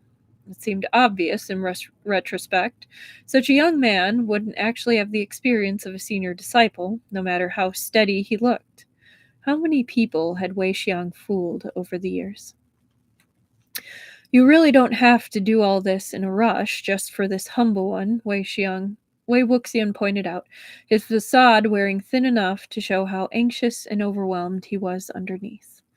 I certainly do. If Jiang Zongzhu gets any ideas about my new talisman master, I'm going to have to take it personally, and that's not good for politics. Naiman Jue pointed out, his tone when saying politics dripped with disdain. I want to make it perfectly clear where I and my sect stand in relation to you, so we cannot make any mistakes. Lan Xichen came to sit beside Wei Wuxian. While the Lan was not as pervasively touchy as the sect as the Jiang were, Lan Xichen had observed that even small gestures of closeness tended to settle Wei Wuxian. Wei Xian eyed him sidelong and smirked. I feel like I'm being managed. Your Didi is over there, Lan Xiang. Did you misplace him? You are being supported. That and this is allowed in cloud recesses. Lan Xichen replied calmly, ignoring Wei Wuxian's startled snort of laughter. There was a soft twang from the Guqin as Wang Ji's fingers slipped. His Didi was so enamored, it was ridiculous. Lan Xichen truly hoped he wouldn't have to resort to anything drastic to resolve matters. Nai Huaisong came hustling back in, barely pausing to knock before arriving in a flurry of fabric. I thought the gray and black geometric brocade would be best for the outer robe, and a lighter gray for the inner. A darker color would clash you out right now, Wei Xiang, and I don't want him getting sidetracked about how you look so pale. Honestly, you're going to spend the first month or two in the infirmary, so don't get any ideas about starring with Dagua just yet. Believe me, our healers are just as mean as the ones here in Cloud Recesses. You can teach talismans from a chair, Nai Huaisong scolded as he laid out his chosen outfit.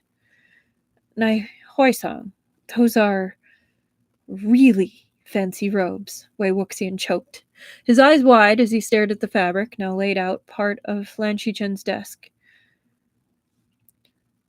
Yes, and you deserve them, and I'm not hearing anything about it, Wei Xiang. You're not just some baby cultivator who we picked up off the street. You are highly trained and skilled and will be teaching shortly. Your robe should reflect that, obviously. Now, Dagua, I've got a couple of guan for his hair. Wei Wuxian squawked in outrage at the idea of taking any jewelry, though Lan Xichen personally thought they'd look pretty good with the chosen outfit. Nai Huaisong looked calculating. Lan Xichen was fairly certain that Wei Wuxian didn't fully understand the peril he was putting himself in, but it was a sort of peril Lan Xichen wasn't about to help him avoid. He quite looked forward to his friend being spoiled for once. Zhu Xiang, you can't honestly allow this. I'll be dressed like your Didi, Wei Wuxian argued, clearly still somehow under the impression that anyone in the room had a problem with that. I can make it part of the contract that you should have clothing which befits your station in my sect, Naiman Jue offered solicitously. Wei Wuxian nodded, giving Nai Huaisong a scandalized look. Fantastic, I will add that in, Naiman Jue agreed cheerfully, and re-inked his brush to do just that. Wei Wuxian smiled in triumph. That smile slowly faded, however, when he realized neither of the Nai brothers moved to have new robes brought in. Wei Wuxian hesitated, clearly worried at the lack of action. Oh, I'm sorry. Did you have a question? Naiman Jue asked as he continued to write, adding in the new condition.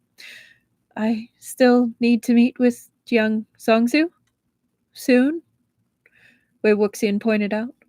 Lan Xichen hid his smile in his sleeve, watching Nai Huaisong casually pick at his sleeve and Naiman Jue finish writing out the contract, both with an unhurried air. Of course. You should start getting ready for that. Xichen, can my newest disciple change here? I don't want any chance meetings by accident, Naiman Jue asked, very clearly enjoying himself. Certainly, I think it would be wise, though of course we are doing everything within our power to keep members of the Jiang sect contained to more public-facing areas. We wouldn't want any accidents, however, Lan Xichen agreed, years of diplomatic training keeping his tone smooth even if he wanted to laugh outright at the shock slowly blooming over Wei Wuxian's expression. Wei Wuxian might be a gaga at heart, but he was in the same age range as Xichen's Didi. It made him a prime target of teasing. Thank you, Naimanjue grinned and waved a hand at the outfit that was still laid out on the desk. You'd better hurry if you don't want to go through everything half-dressed, Wei Xiang. Wei Wuxian wordlessly sputtered at the both of them, clearly feeling that this was deeply wrong, but unable to refute them on any logical basis. Finally, he stood, though clearly he wanted to flounce, and carefully gathered the robes into his arms. You're all very, very mean, Wei Wuxian huffed. Thank you. It is an honor. I will wear them with pride. You're all horrible. Lan Xichen politely waited until Wei Wuxian was behind the privacy screen before letting himself laugh. The process of swearing loyalty to the Nai sect and signing the necessary contract of the teaching position Wei Wuxian would be assuming was all very predictable and a streamlined affair. Since the Nai's head disciple was still in the unclean realm, Nai Huaisong and Lan Xichen acted as witnesses to both. Lan Xichen could admit it was a little jarring to see Wei Wuxian in Nai colors wearing Nai braids, though if Wei Xiang felt it all off balance as well, he certainly didn't show it. Of course, Lan Xichen had already known that when Wei Wuxian made a decision he felt was morally correct, he wasn't prone to waffling afterwards. Still, perhaps it was to be expected that Wei Wuxian looked a little pale and lost once he sat back afterwards, and the Nai brothers went to arrange for the escort. They had decided between them that Wei Wuxian would talk to Jiang Zongzu alone. Or rather, Wei Wuxian had said he would and then forcibly argued with anyone and everyone who disagreed with him with more spirit than he'd shown for almost anything since arriving in Cloud Recesses. Are you certain of this? Lan Xichen asked, still deeply uneasy about the meeting, even if it had spurred some very good fortune. Certainly, Wei Wuxian now had the very visible protection of the Nai behind him, but Lan Xichen couldn't forget how he had found his friend.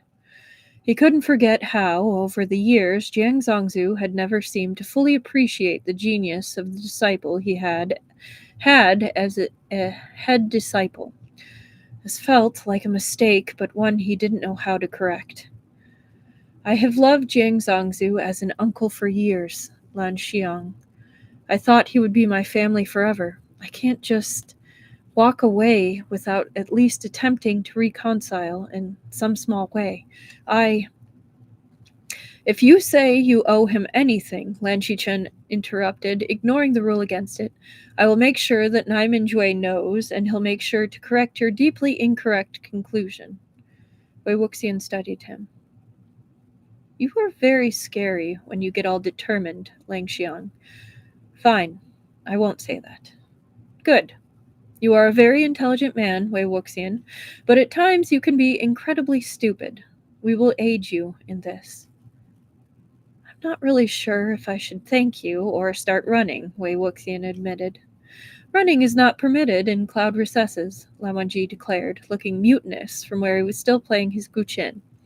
Ever since Wei Wuxian finished changing into Nai robes, he'd looked like he'd very much like to see them gone as soon as possible. That is incredibly convenient for all of you, Wei Wuxian pointed out, raising an eyebrow. At this point, Naimanjue returned. At his back were two of the bulkier members of the Nai sect, both of them close to Naimanjue in height and breadth. Wei Wuxian blinked at them in wide-eyed surprise. Your escort, Wei Wuxian. They will see you back here once you're done speaking with Jiang Fing. Oh my goodness. Your escort, Wei Wuxian. They will see you back here once you are finished speaking with Jiang Zongzu. Don't try wandering off without them, Naimanjue ordered. We will be very sad, the taller of the two added with a smirk. Very loudly and demonstrably sad, the other chimed in, clearly enjoying himself. I may have made a mistake, Wei Wuxian muttered, and visibly ignored how the smirks on the faces of his escort widened. When Wei Wuxian went to rise, Lan Xichen helped him to his feet and then followed Wei Wuxian to the door. Lan Xiang, I know what you said, Wei Xiang. I also know that this is Cloud Recesses, and I am expected to host in my own home, Lan Xichen replied. Behind him, he heard Lamanji bolt to his feet at what he perceived as an excuse to come as well, but Lan Xichen waved him down. This still shouldn't be a discussion for spectators. Wei Wuxian stood in the doorway looking mutinous as he wavered about what he would do next. Lan Xichen felt for him, but he stood resolutely with his decision. He wouldn't interfere unless there was a physical attack, but he wasn't going to let either side forget that they were in Lan territory. Finally, Wei Wuxian sighed and slumped a little. Fine. Madame Yu would only find some way to make it everyone's problem later if she thought the Jiang were being slighted in courtesy in any way. Can we go now? He asked, looking askance at the rest of their group. Lamanji pouted, looking to be on the verge of pitching a fit about his exclusion, but he didn't attempt to join again. The Nye brothers waved him off placidly. Fantastic. Let's get this over with.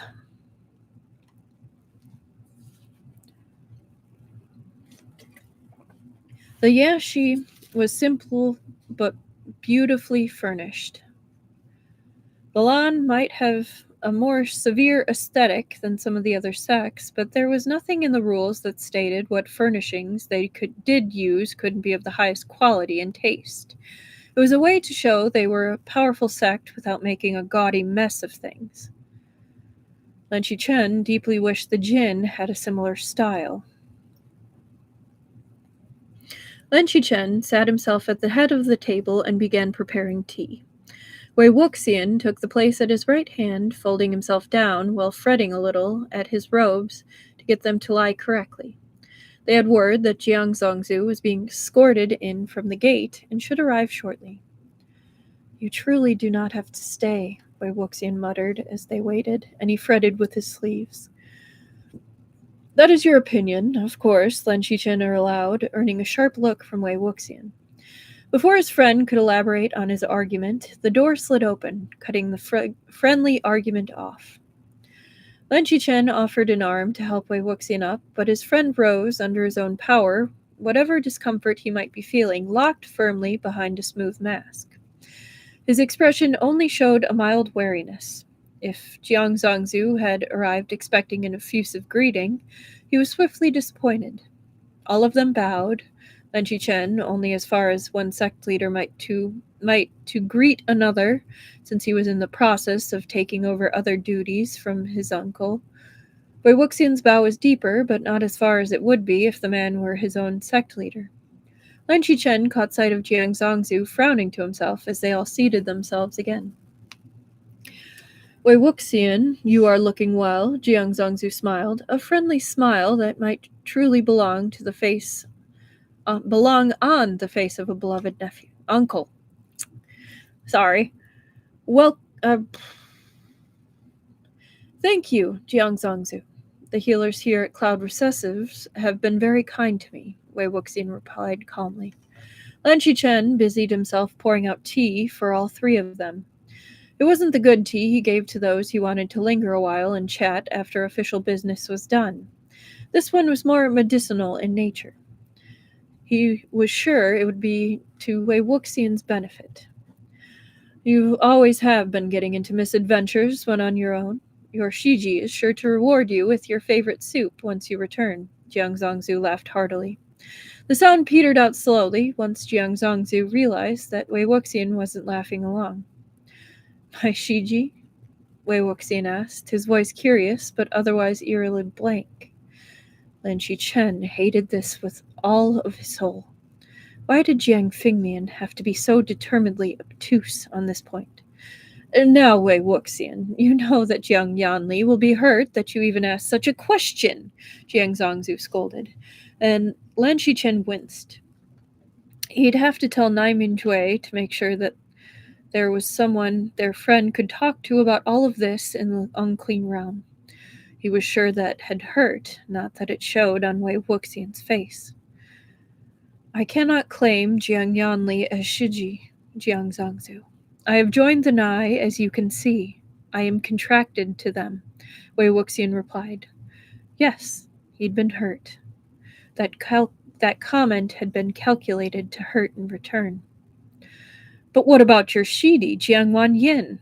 All of your childhood you have been raised together, to be at his right hand once he became Zongzu, Jiang Fengmian protested. What of all your duties in Lotus Pier and the Shidi and Shimei you have been training? Will you just toss them away on a whim? Jiang Zongzu, I have with me a letter releasing me from all of my duties and privileges in Lotus Pier. Do you not remember signing it? It was, as I recall, right after your lady wife whipped me for excelling beyond your son's capabilities while here at Cloud Recesses, Wei Wuxian pointed out. And Lan Xichen wished dearly that Wei Wuxian would show anything other than icy calm. That cold expression made his heart hurt. You should not have taken that so seriously. Of course your home is at Lotus Pier. You just thought that I would step into the wider world, be frightened by all the potential pitfalls since I was already weakened and without funds, and then come back begging to be reinstated, Wei Wuxian supplied. Apologies, Lan Xichen, for interrupting. I know it is against the rules. Lan Xichen bowed where he was seated, trying not to push himself in the middle of the conversation. I did not think you would come running here. Jiang Yin said that you had trouble with all the rules. And I did not think, he waved a hand at Wei Wuxian, taking in all of the naive regalia he now wore. You did not think I had friends outside of the sect. Madame Yu certainly did her best to assure that I did not. Thankfully, you were wrong, Wei Wuxian replied chillingly. If I may, Wei Wuxian did not come here. He was brought here after he was aided by Lan cultivators in subduing a particularly ferocious ghost. When they realized he was injured, Lan Xichen spoke up, neglecting to mention that he and his Didi were the Lan cultivators in question in this case. He was unconscious when he was brought to Cloud Recesses, so the decision to come here cannot be attributed to him. Considering where he had been found, Lan Xichen certainly hoped Wei Wuxian had in fact been trying to come to Cloud Recesses. If not, he might have to ask why that had not been the case.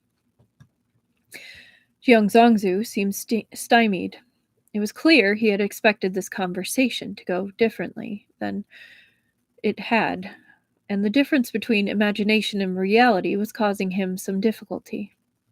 But Lotus Pier is your home, Ying, Jiang Fengmian cajoled. The name earned the tiniest flinch from Wei Wuxian, but otherwise he held firm. It was my home, Jiang Zongzu, and will always hold a special place in my heart. The unclean realm is my home now. Wei Wuxian replied with heavy finality. You are so like your father, Jiang Zongzu observed, and it certainly did not sound like a compliment with how washlessly the words were said. I certainly do hope so, Jiang Zongzu, Wei Wuxian agreed, but his voice rang with pride. I see there can be nothing more to discuss, Jiang Fengmian declared and rose, bowing shortly to Lan Xichen before storming out. Wei Wuxian watched him go, so still he was hardly breathing. One of the night escort peeked into the room through the door that had been left open with a raised eyebrow, but when he saw there was no sign of physical violence, he ducked back out and closed the door. After a long moment, Wei Wuxian took a shuddering breath, then knocked back the rest of his tea like he hoped it might have turned into wine during the discussion. Well, that was as pleasant as I feared. Can we go now? I want to not think about any of that, Wei Wuxian admitted, and his facade cracked open enough that Lan Xichen could see the brazen hurt underneath. Certainly. I'm pretty sure your new Zongzu has some wine on his person that I'm not supposed to know about. So if he offers you tea, be sure to take it. Lan Xichen offered his arm again to help Wei Wuxian rise, and this time his friend leaned on it gratefully. What, you're going to encourage me to break rules now? Where has this attitude been all of last year? Wei Wuxian demanded. I could have had so much more fun. When they stepped outside of the Yashi and the Nai escort slid into place behind them, Lan Xichen noted that there wasn't even a single purple-robed cultivator left in sight. While he was certainly glad for it for Wei Wuxian's sake, he was oddly disappointed. He hoped that when Wei Wuxian left Lotus Pier, there were at least a few disciples who walked with him to the gates as he left. Lan Xichen escorted Wei Wuxian back to the Hanshi and grimaced at Nai Minjue over Wei Wuxian's head, letting them know that the discussion had gone just about as horribly as it could have without actually being physically violent. Come, it's time you got to know your sect mates. I'll take my disciple from here, Lan Xichen. He needs food with spice in it after a feat like that, Nai Minjue declared, hustling Wei Wuxian back out the door. Keep your healers away from us until morning, all right? I'll make sure he stays safe. The Hanshi seemed abnormally quiet after Wei Wuxian and the Nai left. Lan Wangji's pout reached epic levels once he realized that they really were leaving and he wouldn't be able to pine at Wei Wuxian the way he wanted to. Lan Xichen sighed. You know that neither Nai Minjue nor Nai Huaisang are going to let you court Wei Wuxian unless you do it properly, he pointed out to his brother bluntly, very suddenly hitting his limit to how much he was willing to allow Wei Wuxian to be the one to do the emotional work in relationships. I can suggest texts in the library to help, if you would like. To his credit, while initially Lan Wangji looked affronted at being confronted with how obvious his longing was, he quickly recovered, straightening under Lan Xichen's stare. Yes, please, Xiang Shang.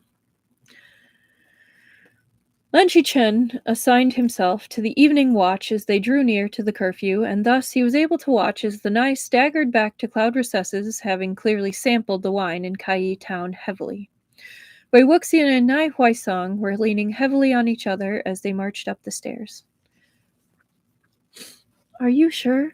Wei Wuxian was asking, sounding torn between a sort of melancholy and a confused sort of hope. Shiergoa.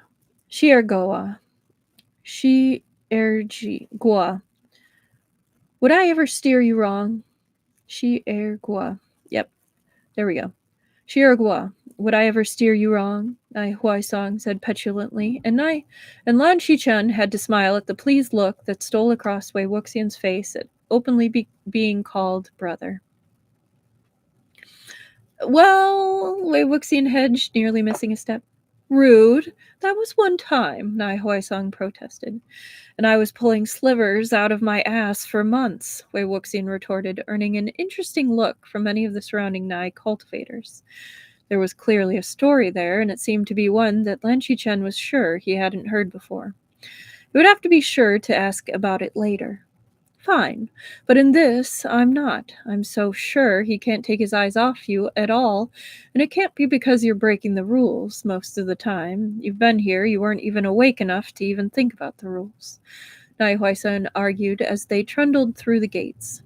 The younger of the Nai brothers brightened when he spotted Lan Xichen. Hi, Lan Xichen. Wei Wuxian doesn't think your brother is pining after him. Wei Wuxian squawked, attempting to grab at Nai Huaisang's face to shut him up. Ha ha ha! Too much Emperor's smile, you know how it is, or... Wei Wuxian stammered, blushing furiously. I wonder why he would think such a thing, Lan Xichen mused, watching as Wei Wuxian seemed torn between a deep desire to question more and an equally deep desire to get Nai Huaisang squared away in a quiet private room before he could blurt out more things to the entire Lan sect. The latter impulse won, and the Nai contingent snickered as Wei Wuxian grabbed the Nai heir around the shoulders and started hustling him towards where the guest rooms were. Good night, Lan Xiang. Thank you for your hospitality, Lan Xiang. See you in the morning, Wei Wuxian cried hurriedly. Nai Minjue was laughing as he strolled to Lan Xichen's side. If anything, Lan Xichen was glad that Wei Wuxian was going with the Nai just because this was the happiest he'd seen Nai Minjue in months, if not longer. He hoped their friend would be able to foster that sort of mood in the Nai. So, is my DD right? Nai Minjue asked. We could work on the marriage negotiations while we're here, if you want. Lan Wangji is researching courting practices. Make him work for it. If he'd managed to say something during the lectures, maybe Wei Wuxian would be a Lan already, Lan Xichen replied pitilessly. He loved his Didi with all his heart. Sometimes that meant making sure his Didi learned something from his mistakes. He was pretty sure this lesson would stick, but he trusted Naiman Jue would hammer it home, just to be sure. Chapter 10. Call Them Brothers. With art!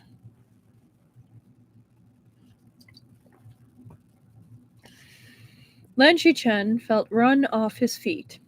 This would be the first cultivation conference held in Cloud Recesses while he was Lan Zongzu, and he was determined that everything would be absolutely perfect. Of course, his Shufu and his Didi were doing everything they could to help, and his sect was working harder than he could have ever expected them to. But it was a very big operation, and he knew he wouldn't be sure if he succeeded until it was actually over. He had heeded the complaints of his friends and had chefs from the restaurants in Kaiyi Town come to help prepare food for their guests, along with offering the standard land fare. He had spent months agonizing over the seating to at least minimize the amount of angst caused by unfriendly sects being forced to share space. It also helped that there was only a few members of his father's generation still holding the title of Zongzu. Wen Ruohan had suffered a fatal qi deviation years back, much to Naiman Jue's disgruntlement. He had always harbored the hope of paying Wen Ruohan back personally for the death of his father, but he would have to be satisfied that the man had died badly. Shortly after that event, it had become evident that something was going terribly wrong with Jin Guanshan's health as well. He often seemed confused or tired, frequently seeming lost in his own receiving hall. Lan Xichen wasn't sure if his reputation would ever recover from how he'd been found dead of an apparent heart attack in a brothel bed. The Jin had tried to spin it as coming from overwork, the strain of a truly great leader. The common consensus pinned the cause to something he had caught visiting brothel beds such as that one. There was a polite tap at the door of the Hanshi, interrupting Lan Xichen's 6-3 rite of his speech for the coming opening ceremonies. Zongzu, the other sects have begun to arrive, one of the runners informed him with a polite bow, before taking himself away again. Of course, it would only be polite for him to go greet other sects Of course, it would only be polite for him to greet other sects as they visited his home. It was fine. It would be fine. He had his sect and his family behind him. They had planned as well as they could, and if anything went wrong at this point, well, at least it would make for an interesting story later. Maybe if he kept looking at it like that, he might actually sleep tonight. As soon as he could, he made for the gates to greet his guests. The first of the great sects to arrive was Qishun Wen, resplendent in white and red. Theirs was a small group, as even now they were recovering from the minor civil war that had erupted within the sect at Wen Ruohan's death. Both of his sons had tried to lay claim to the throne, and neither had been the type to back down. Wen Qianling, he deserves me to say that right, Wen Qianling bowed carefully to Lan Xichen once they reached the top step, his sister and small group of disciples he had brought with him bowing in unison behind him.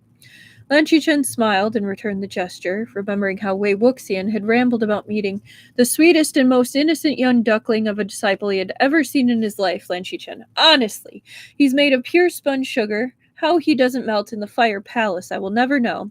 Once after scouting along the Naiwen border, once it had been evident that the Wen sect had descended into chaos. Lamanji had spent at least a week drinking pure vinegar until Nai Huaisang had sent along a letter complaining that if he heard Wei Wuxian plan to kidnap and adopt a Wenning one more time, he wasn't going to be responsible for what happened next. It turned out that sweet sputtering disciple was actually a relative of Wen Ruohan, so when the main line managed to end itself with its infighting, he had been left as the victor by default. Welcome to Cloud Recesses, Wen Zongzu. I hope your stay will be a pleasant one.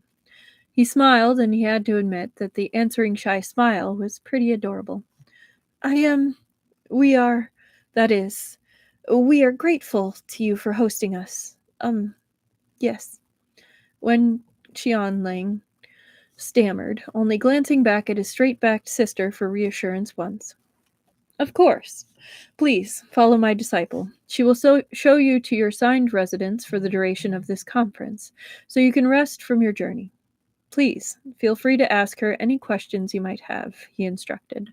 And they repeated their bows to each other before Wen Zongzu and the Wen contingent happily trudged themselves off further into cloud recesses. He was sure Wen Ruohan would have been horrified by the whole thing. He didn't actually think that was a fault. Of the great sects, the Jin arrived next with a larger retinue than what the Wen had assembled, though there were considerably less female serving staff accompanying them than had arrived during the years that Jin Guanshan was in power. At the front of the retinue, Jin Zongzu stood alongside his wife, Jian Yanli, and their young son, Jin Ling. Lan Xichen didn't know the young Jin ruling couple terribly well. Of course, they interacted socially from time to time at cultivation conferences and group hunts, but since the Jiang ruling couple tended to be highly involved with the Jin, especially now that there was a grandson to admire, well, it made things less awkward to keep a respectable difference. He knew Wei Wuxian visited Koi Tower from time to time, carefully managing to never arrive when the Jiang were in residence, but it was never as often as he might have liked. Perhaps Lan Xichen could arrange to carve out some time for Jiang Yanli to visit with her one-time Shidi. Welcome to Cloud Recesses, Jin Zongzu. I hope your stay here will be a pleasant one, Lan Xichen greeted politely. I am certain everything will be perfectly adequate, the young Jin sect leader replied, entirely missing his wife's faint wince at the wording. I have heard the waterfalls are particularly splendid this year. We are planning to take time especially to see them. Thank you for your hospitality, Jian Yanli cut in, her smile as gracious as her husband was awkward. Of course, please follow my disciple to the residence assigned to you for the duration of this conference, and feel free to ask him any questions you may have.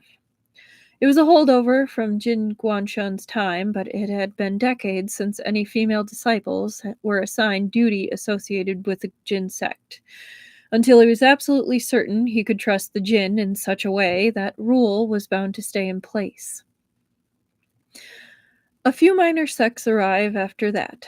Most of the sect leaders he had met before, though for the Runan Wang, one of the eldest daughters of the last Zongzu, had recently ascended to the role. He did his best to seem reassuring as she made her greeting for the sect, all nerves and excitement for her first outing as Zongzu. Then the Yumeng Jiang sect arrived, a clustered knot of purple.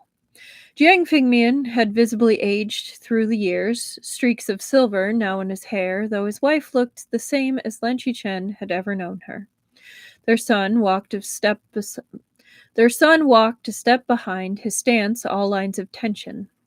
As much as he might want to ban the Jiang from attending, they had been pretty much minding their own business, and some of the business of the Jin, for the last few years, and he was confident that if any problems were started, his disciples could handle it.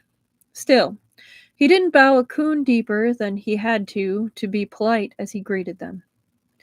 Welcome to the Cloud Recesses. His tone was precisely polite, and if the gate guards noticed any difference between this greeting and any other, they were good enough to keep it to themselves. I suppose my daughter is here already? Shh, never mind, I'll find her myself, Madame Yu huffed, marching past the waiting disciple, leaving her husband and son in her wake. Lan Xichen nodded to the disciple, which sent him to trail after Madame Yu. Lan Xichen didn't trust her at all, and if his sect was going to be forced to deal with her, she was going to be watched the entire time. I hope we will have a productive meeting, Lan Zongzu, Jiang Fingmian smiled, that same friendly uncle smile that he had tried to use on Wei Wuxian years ago. Ever since it had become evident that the Lan were not truly attempting to steal the disciple he'd discarded, Jiang Fingmian had made repeated attempts to mend fences. As of yet, Lan Xichen hadn't seen anything that the Jiang had to offer beyond what trade agreements they already had that seemed worth having to deal with the Jiang sect any more than he already did. Jiang Wanyin looked sullen and as thin-tempered as his mother, where he stood at his father's shoulder. Over the years, it had become obvious he had expected, as his father had, that Wei Wuxian would return to Lotus Pier the first moment he could. When it became clear it was unlikely he would ever set foot in Lotus Pier again, resentment had started to brew. Lan Xichen had heard rumors of slander towards the former Jiang head disciple, but there hadn't been anything concrete enough to warrant a response. I don't suppose, Jiang Fengmian hedged awkwardly, as Jiang Wanyin's expression tightened. Qing Hanai has not arrived yet, Lan Xichen supplied. It was almost comical how quickly Jiang Fengmian's expression fell. Please, this disciple will see you to your assigned quarters. Thankfully, the remaining Jiang contingent chose to move on, and he could relax a little. It was true the Nai had not arrived yet. Lan Xichen had received word earlier that morning that due to an incident involving some of Huaisang's birds, they had gotten a late start and would be here near when the greeting ceremony to start the conference would begin. Okay. While it was unfortunate since he missed his friends, he was glad he could truthfully disappoint Jiang Zongzu. The rest of the greetings went by in an agreeable sort of haze. No one was overly rude, but there was no one he was particularly excited to greet, so it was a constant swirl of polite well wishes and bows. Eventually, he ran out of people to greet, so with some reluctance, he headed back to the Hanshi to finish the rewrite of his speech. It had been decided that the greeting ceremony would be held just before dinner, with the attendees being well aware that there were changes to the usual menu. The idea was to encourage a certain brevity among the sects to keep this particular part of the conference from dragging out interminably. The sects entered the Yashi in no particular order once they'd refreshed themselves from their travels. The disciples assigned to help each sect guided each group to their table and did their best to keep sects who were known to bicker whenever they got the chance as far apart as possible. At least here in Cloud Recesses, most of the sect leaders had been exposed to the culture in Gusulan during the lectures and had a fair respect for the rules of the Lan. The names of each sect were called out as they entered. Unsurprisingly, the Jin and the Jiang entered together, Madame Yu not so quietly lecturing her daughter in the matter of raising children, while their bored-looking husbands followed behind. It wasn't until everyone had settled at their tables and the ceremony was nearly about to start when one last name was called. Qing Hanai. Nai Minjue, in a regal set of brocade gray and green robes, strode into the hall. He was flanked at each shoulder, his companions neatly in step. Nai Huaisang was at his dagua's right, his robes much more elegant and flowing than his dagua's, his fan fluttering idly in one hand. At Nai Minjue's other side was Wei Wuxian. With robes that were styled in a similar fashion to Nai Minjue's and a full crown of braids, he fit as the third in the trio quite well. Lan Xichen wasn't sure he'd ever get to find out why, about a year or so back, he'd first received a furiously angry letter from Wei Wuxian and then a subsequent apology letter, both horribly vague, and directly on the heels of that a notice from Qing Hanai that Wei Wuxian and Nai Minjue had sworn brotherhood, and he had been accepted as a Nai clansman subsequently. Lan Xichen had tried asking, but all that had gotten him was a somewhat guilty expression from Nai Minjue and frighteningly blank looks from Nai Huaisang and Wei Wuxian. He had noticed, however, that when he visited the Nai sect after that, everything seemed calmer. Nai Minjue smiled more, and the brothers fought less.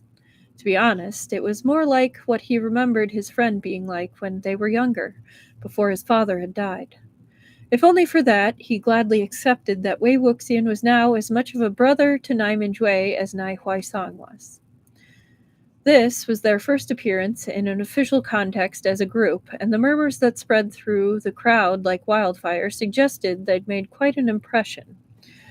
Lan Xichen greeted them with a glad smile as they exchanged bows, and the Nai sect took their seats. Lan Xichen was suddenly glad he'd paid attention to where he sat the main sects. Madame Yu was glaring daggers at Wei Wuxian as if she hoped to kill him by her intent alone. It was truly terrifying. Thankfully, he'd placed the Jin across from them so she couldn't quite manage a good line of sight with her target, Diamond Jue's broad form interrupting her view. It was good when things worked out as hoped. Alright. So, we have the next picture, which I shall show you right now.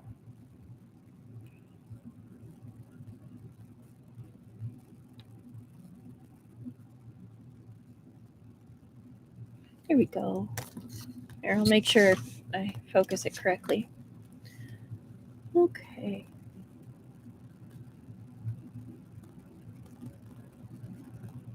I love the expressions on the lawns. They're pretty fun. Great picture. Okay.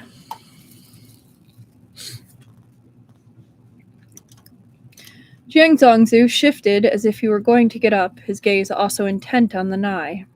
Madame Yu's hand shot out to catch her husband's sleeve. Whatever the two whispered to each other was too soft for him to catch, but their expression suggested the tone was bitter. Jiang Wanyin miserably stared across the center aisle to his sister, who gave him a helpless sort of shrug.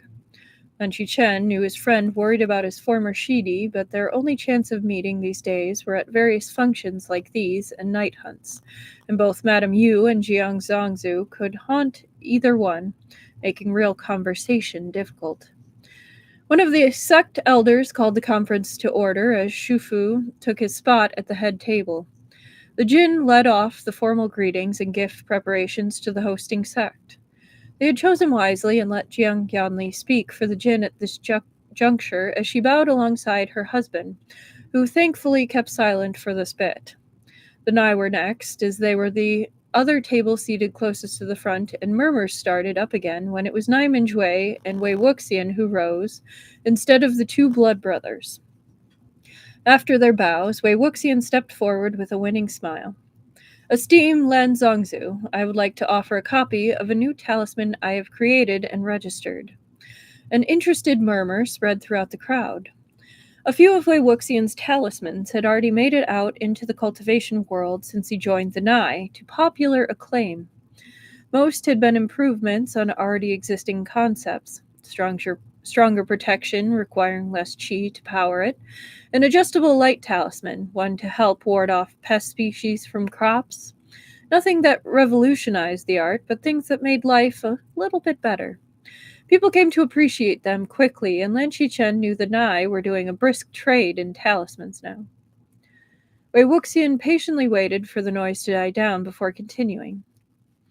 This talisman is designed to draw resentful energy towards it, Wei Wuxian explained with a faint crooked smile as he watched Lan Xiren's face take on a deeply resigned expression. As much as Wei Wuxian's intelligence delighted Lan Xiren, his willingness to toy with ideas outside the standard forever needled his pride and sense of propriety. The uproar over this announcement was louder, and included the Jiangs, much to the detriment of everyone listening. It is a disgrace! Who would want to call resentful energy to themselves except to use it for wicked tricks?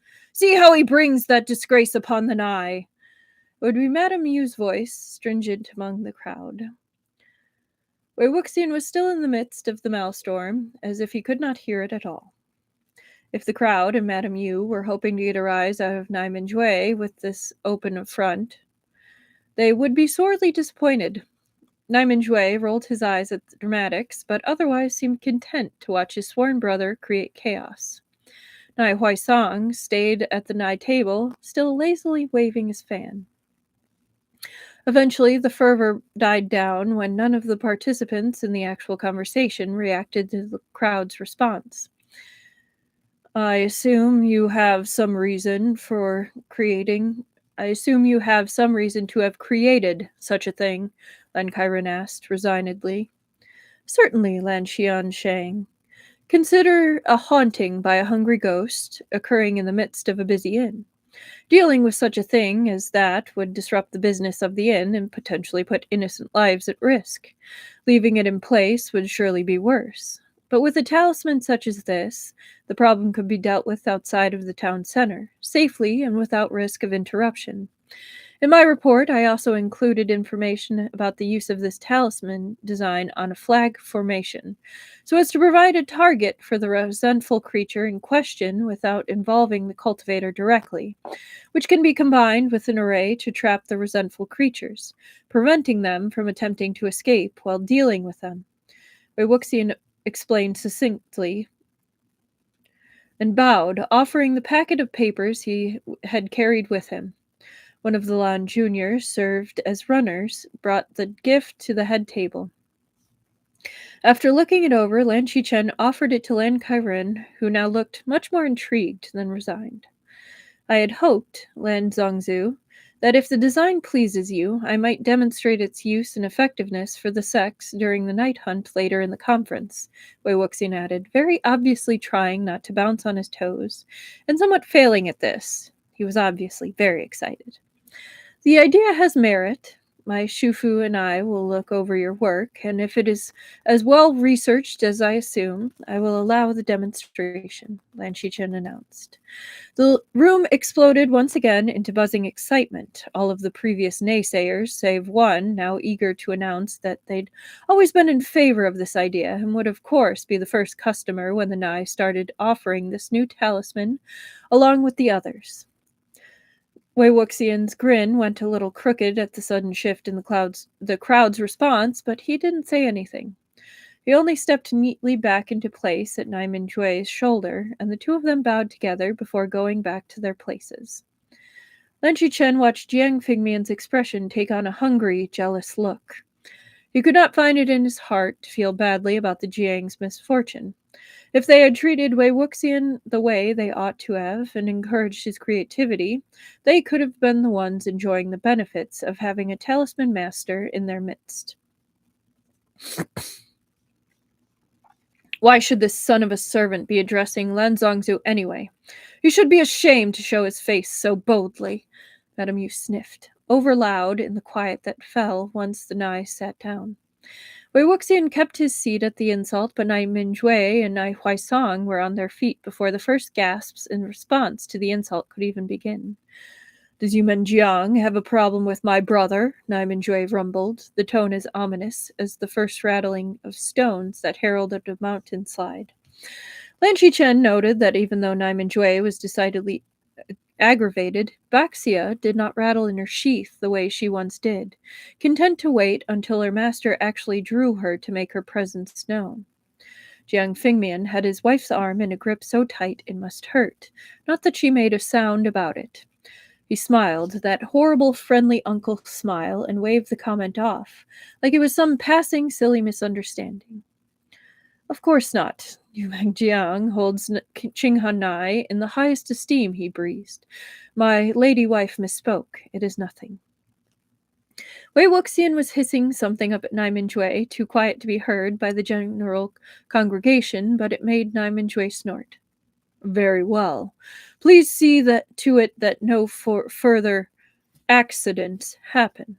I would hate for there to be a misunderstanding between us, Nai Minjue warned, and settled down again. Nai Huaisong looked disgruntled at the lack of retribution, but sad as well. Wei Wuxian knocked his shoulder against Huaisong's, and Lan Xichen caught the faint flicker of movement contained mostly under the table. A moment later, and both of them were munching on something, and Wei Wuxian seemed self-satisfied with his wrangling maneuvers. The rest of the greeting ceremony was somewhat lackluster after that. Who could hope to top a brand new talisman that, if it worked as promised, would revolutionize the cultivation world? Many tried, but none could quite bring as much glory as that moment had done for the Nai. As the last sect leader greeted Lan Xichen, and after the last gift was given and commented upon, the gong rang for dinner. I got this. The conference was adjourned for the evening. After dinner was left for socialization and recovery for a long day or days of travel, to be ready to start again very first thing in the morning. The Nai gathered around their talisman master, boisterous with praise. Several other sects attempted to approach, but in truth, Wei Wuxian was hemmed in on all sides by burly cultivators, or at least on most sides. They couldn't actually be openly rude and purposefully block Jiang Zongzu when he pushed his way through the crowd, but once he reached the center, Wei Wuxian was gone. You're Wei Wuxian? He was right here. Where is he gone? Jiang Fengmian demanded, his usually friendly smile frayed at the edges by the strain of the day. Guileless blank looks and confused shrugs were his only answer. Yes, Wei Wuxian had been there, but now he was gone, and it was such a mystery. Later that night, Nai Huaisong heard how Shidi and Shimei did, misdirecting the Jiang Zongzu, and he was so terribly proud.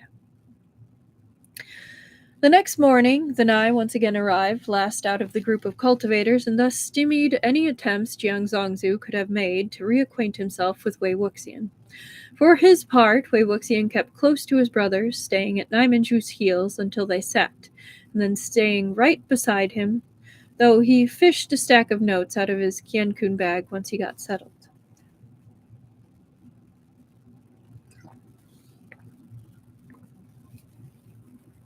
First, we would like to open today with an opportunity to share any news or events that the sects would like to share.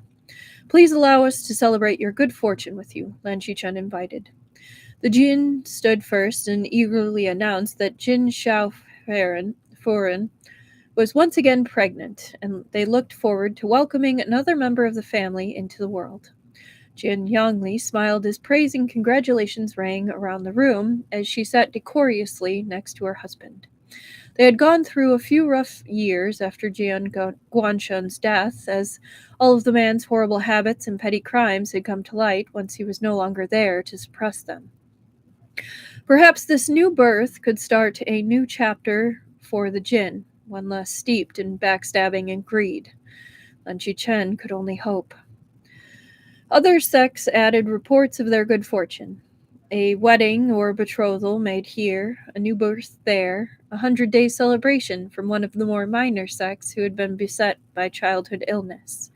It was an excellent way to spend a morning, celebrating what good there was in the world. Of course, Lan Xichen was especially happy to have reached this portion of the conference. Once the report started petering out, he stood. He hadn't wanted to overshadow the other sects as their host, but he had been waiting for this for a very long time. The Lan sect would like to happily announce the betrothal of Lamonji, heir to Gusu Lan, Lan Xichen announced, with more glee and a bit less decorum than he was sure his Shufu would have preferred. It is with joy that I can say that Kishin Nai and Gusulan have come to an agreement, and Lamonji of Gusulan is now betrothed to Wei Wuxian of Qinghe Nai. And the wedding will be held this spring. The room exploded. Shouts of surprise and a sudden flurry of chatter as cultivators spoke one over one another to get their opinions about this union out into the world first filled the air. Lan Xichen saw more than one instance of money changing hands and decided for his own sanity he would not be bringing that up to his Shufu. Wei Wuxian's smile was as bright as the sun as his Didi leaned against him, undoubtedly whispering something as his fan fluttered in front of his face. He knew few would recognize it, but Lan Xichen had never seen his own Didi look happier, his eyes alight with satisfaction and his ears a bright crimson. A petty part of him was deeply satisfied to see the dismay writ large across Jiang Fengmian's face. There was no way back to Lotus Pier for Wei Wuxian now, not without a scandal the cultivation world had not seen for generations. Madame Yu looked scandalized already, evidently shocked that more than one sect would see value in a cultivator she had deemed unworthy. She was saying something about it, but the ambient noise in the hall was too loud for Lan Xichen to hear. He did not consider that a loss. Jiang Wanyin looked gutted, and he kept looking for an incandescently happy Wei Wuxian looking from an incandescently happy Wei Wuxian to a miserable Jiang Fengmian, as if he had convinced himself that Jiang Zongzu's dream of reclaiming Wuxian as their head disciple had some merit after years away. Jiang Yanli also looked upset and was tugging on her husband's sleeve. Jin Zixuan, however, was quietly shaking his head. Lan Xichen wasn't entirely sure how the Jiang family had convinced themselves that Wei Wuxian would return, especially after the announcement the Nai had sent, but, well, that dream had to die eventually. Eventually, the conference was dragged back on track, though Shufu had to threaten to silence several cultivators who wouldn't settle. After a day filled with trade negotiations and discussions about who was responsible for night hunts in territories not fully claimed by one sect or the other, Lan Xichen was looking forward to celebrating with his family and friends. But Wei Wuxian had slipped away in the chaos of the conference ending for the day, leaving behind only a note that he would be back in the Hanxi in a shi or so. Worried, Lan Xichen went to go find him anyway, cheating as he did so. He barely powered one of Wuxian's message talismans and let it lead him to his missing soon-to-be brother. He was led to one of the side gardens, a spot that Lan Xichen had always enjoyed, but due to its small size and distance from most of the major buildings, it wasn't frequented often by others. He was about to call out for Wei Wuxian when he heard voices. Eavesdropping was forbidden in cloud recesses, but with how close the voices were, he was afraid he would be overheard if he tried to leave. "But you promised! You promised you would stay by my side forever!" That was Jiang Wanyin, decidedly upset, his words crackling with anger. "Aya, Jiang Chang, if I had stayed, the only way I would be by your side would be as a ghost." She was angrier every day, and eventually it would have been too much. "You know this. You've seen." Wei Wuxian's sad explanation was interrupted by a huffed breath. Lan Xichen was about to interrupt, willing to give an intensely visceral description of the wounds Wuxian had arrived with in cloud recesses, but it turned out he didn't have to. "I know. I guess I just hoped, well, that you would come back for me. You said we were brothers." "Oh." Lan Xichen suddenly wished he wasn't here. This wasn't for his ears. That raw pain shouldn't have ever been witnessed by him. "And we are. We always will be. Do you think you can get rid of me so easily? Not likely. You have my message talisman, so whenever you need me, you can write. And you won't know I'll always come for you, no matter what.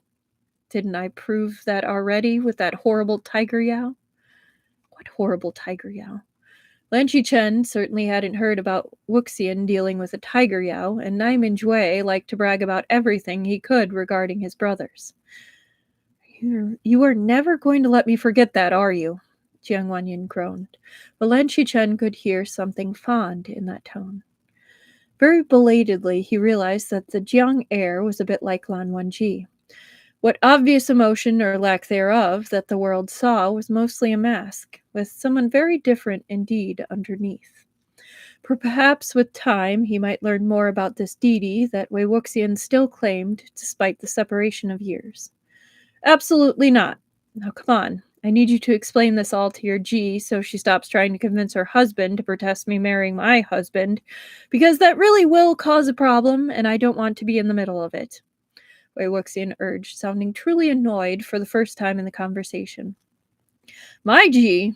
She's your G too," Jiang Wanyin protested, but it sounded like he was allowing himself to be pulled away despite protests.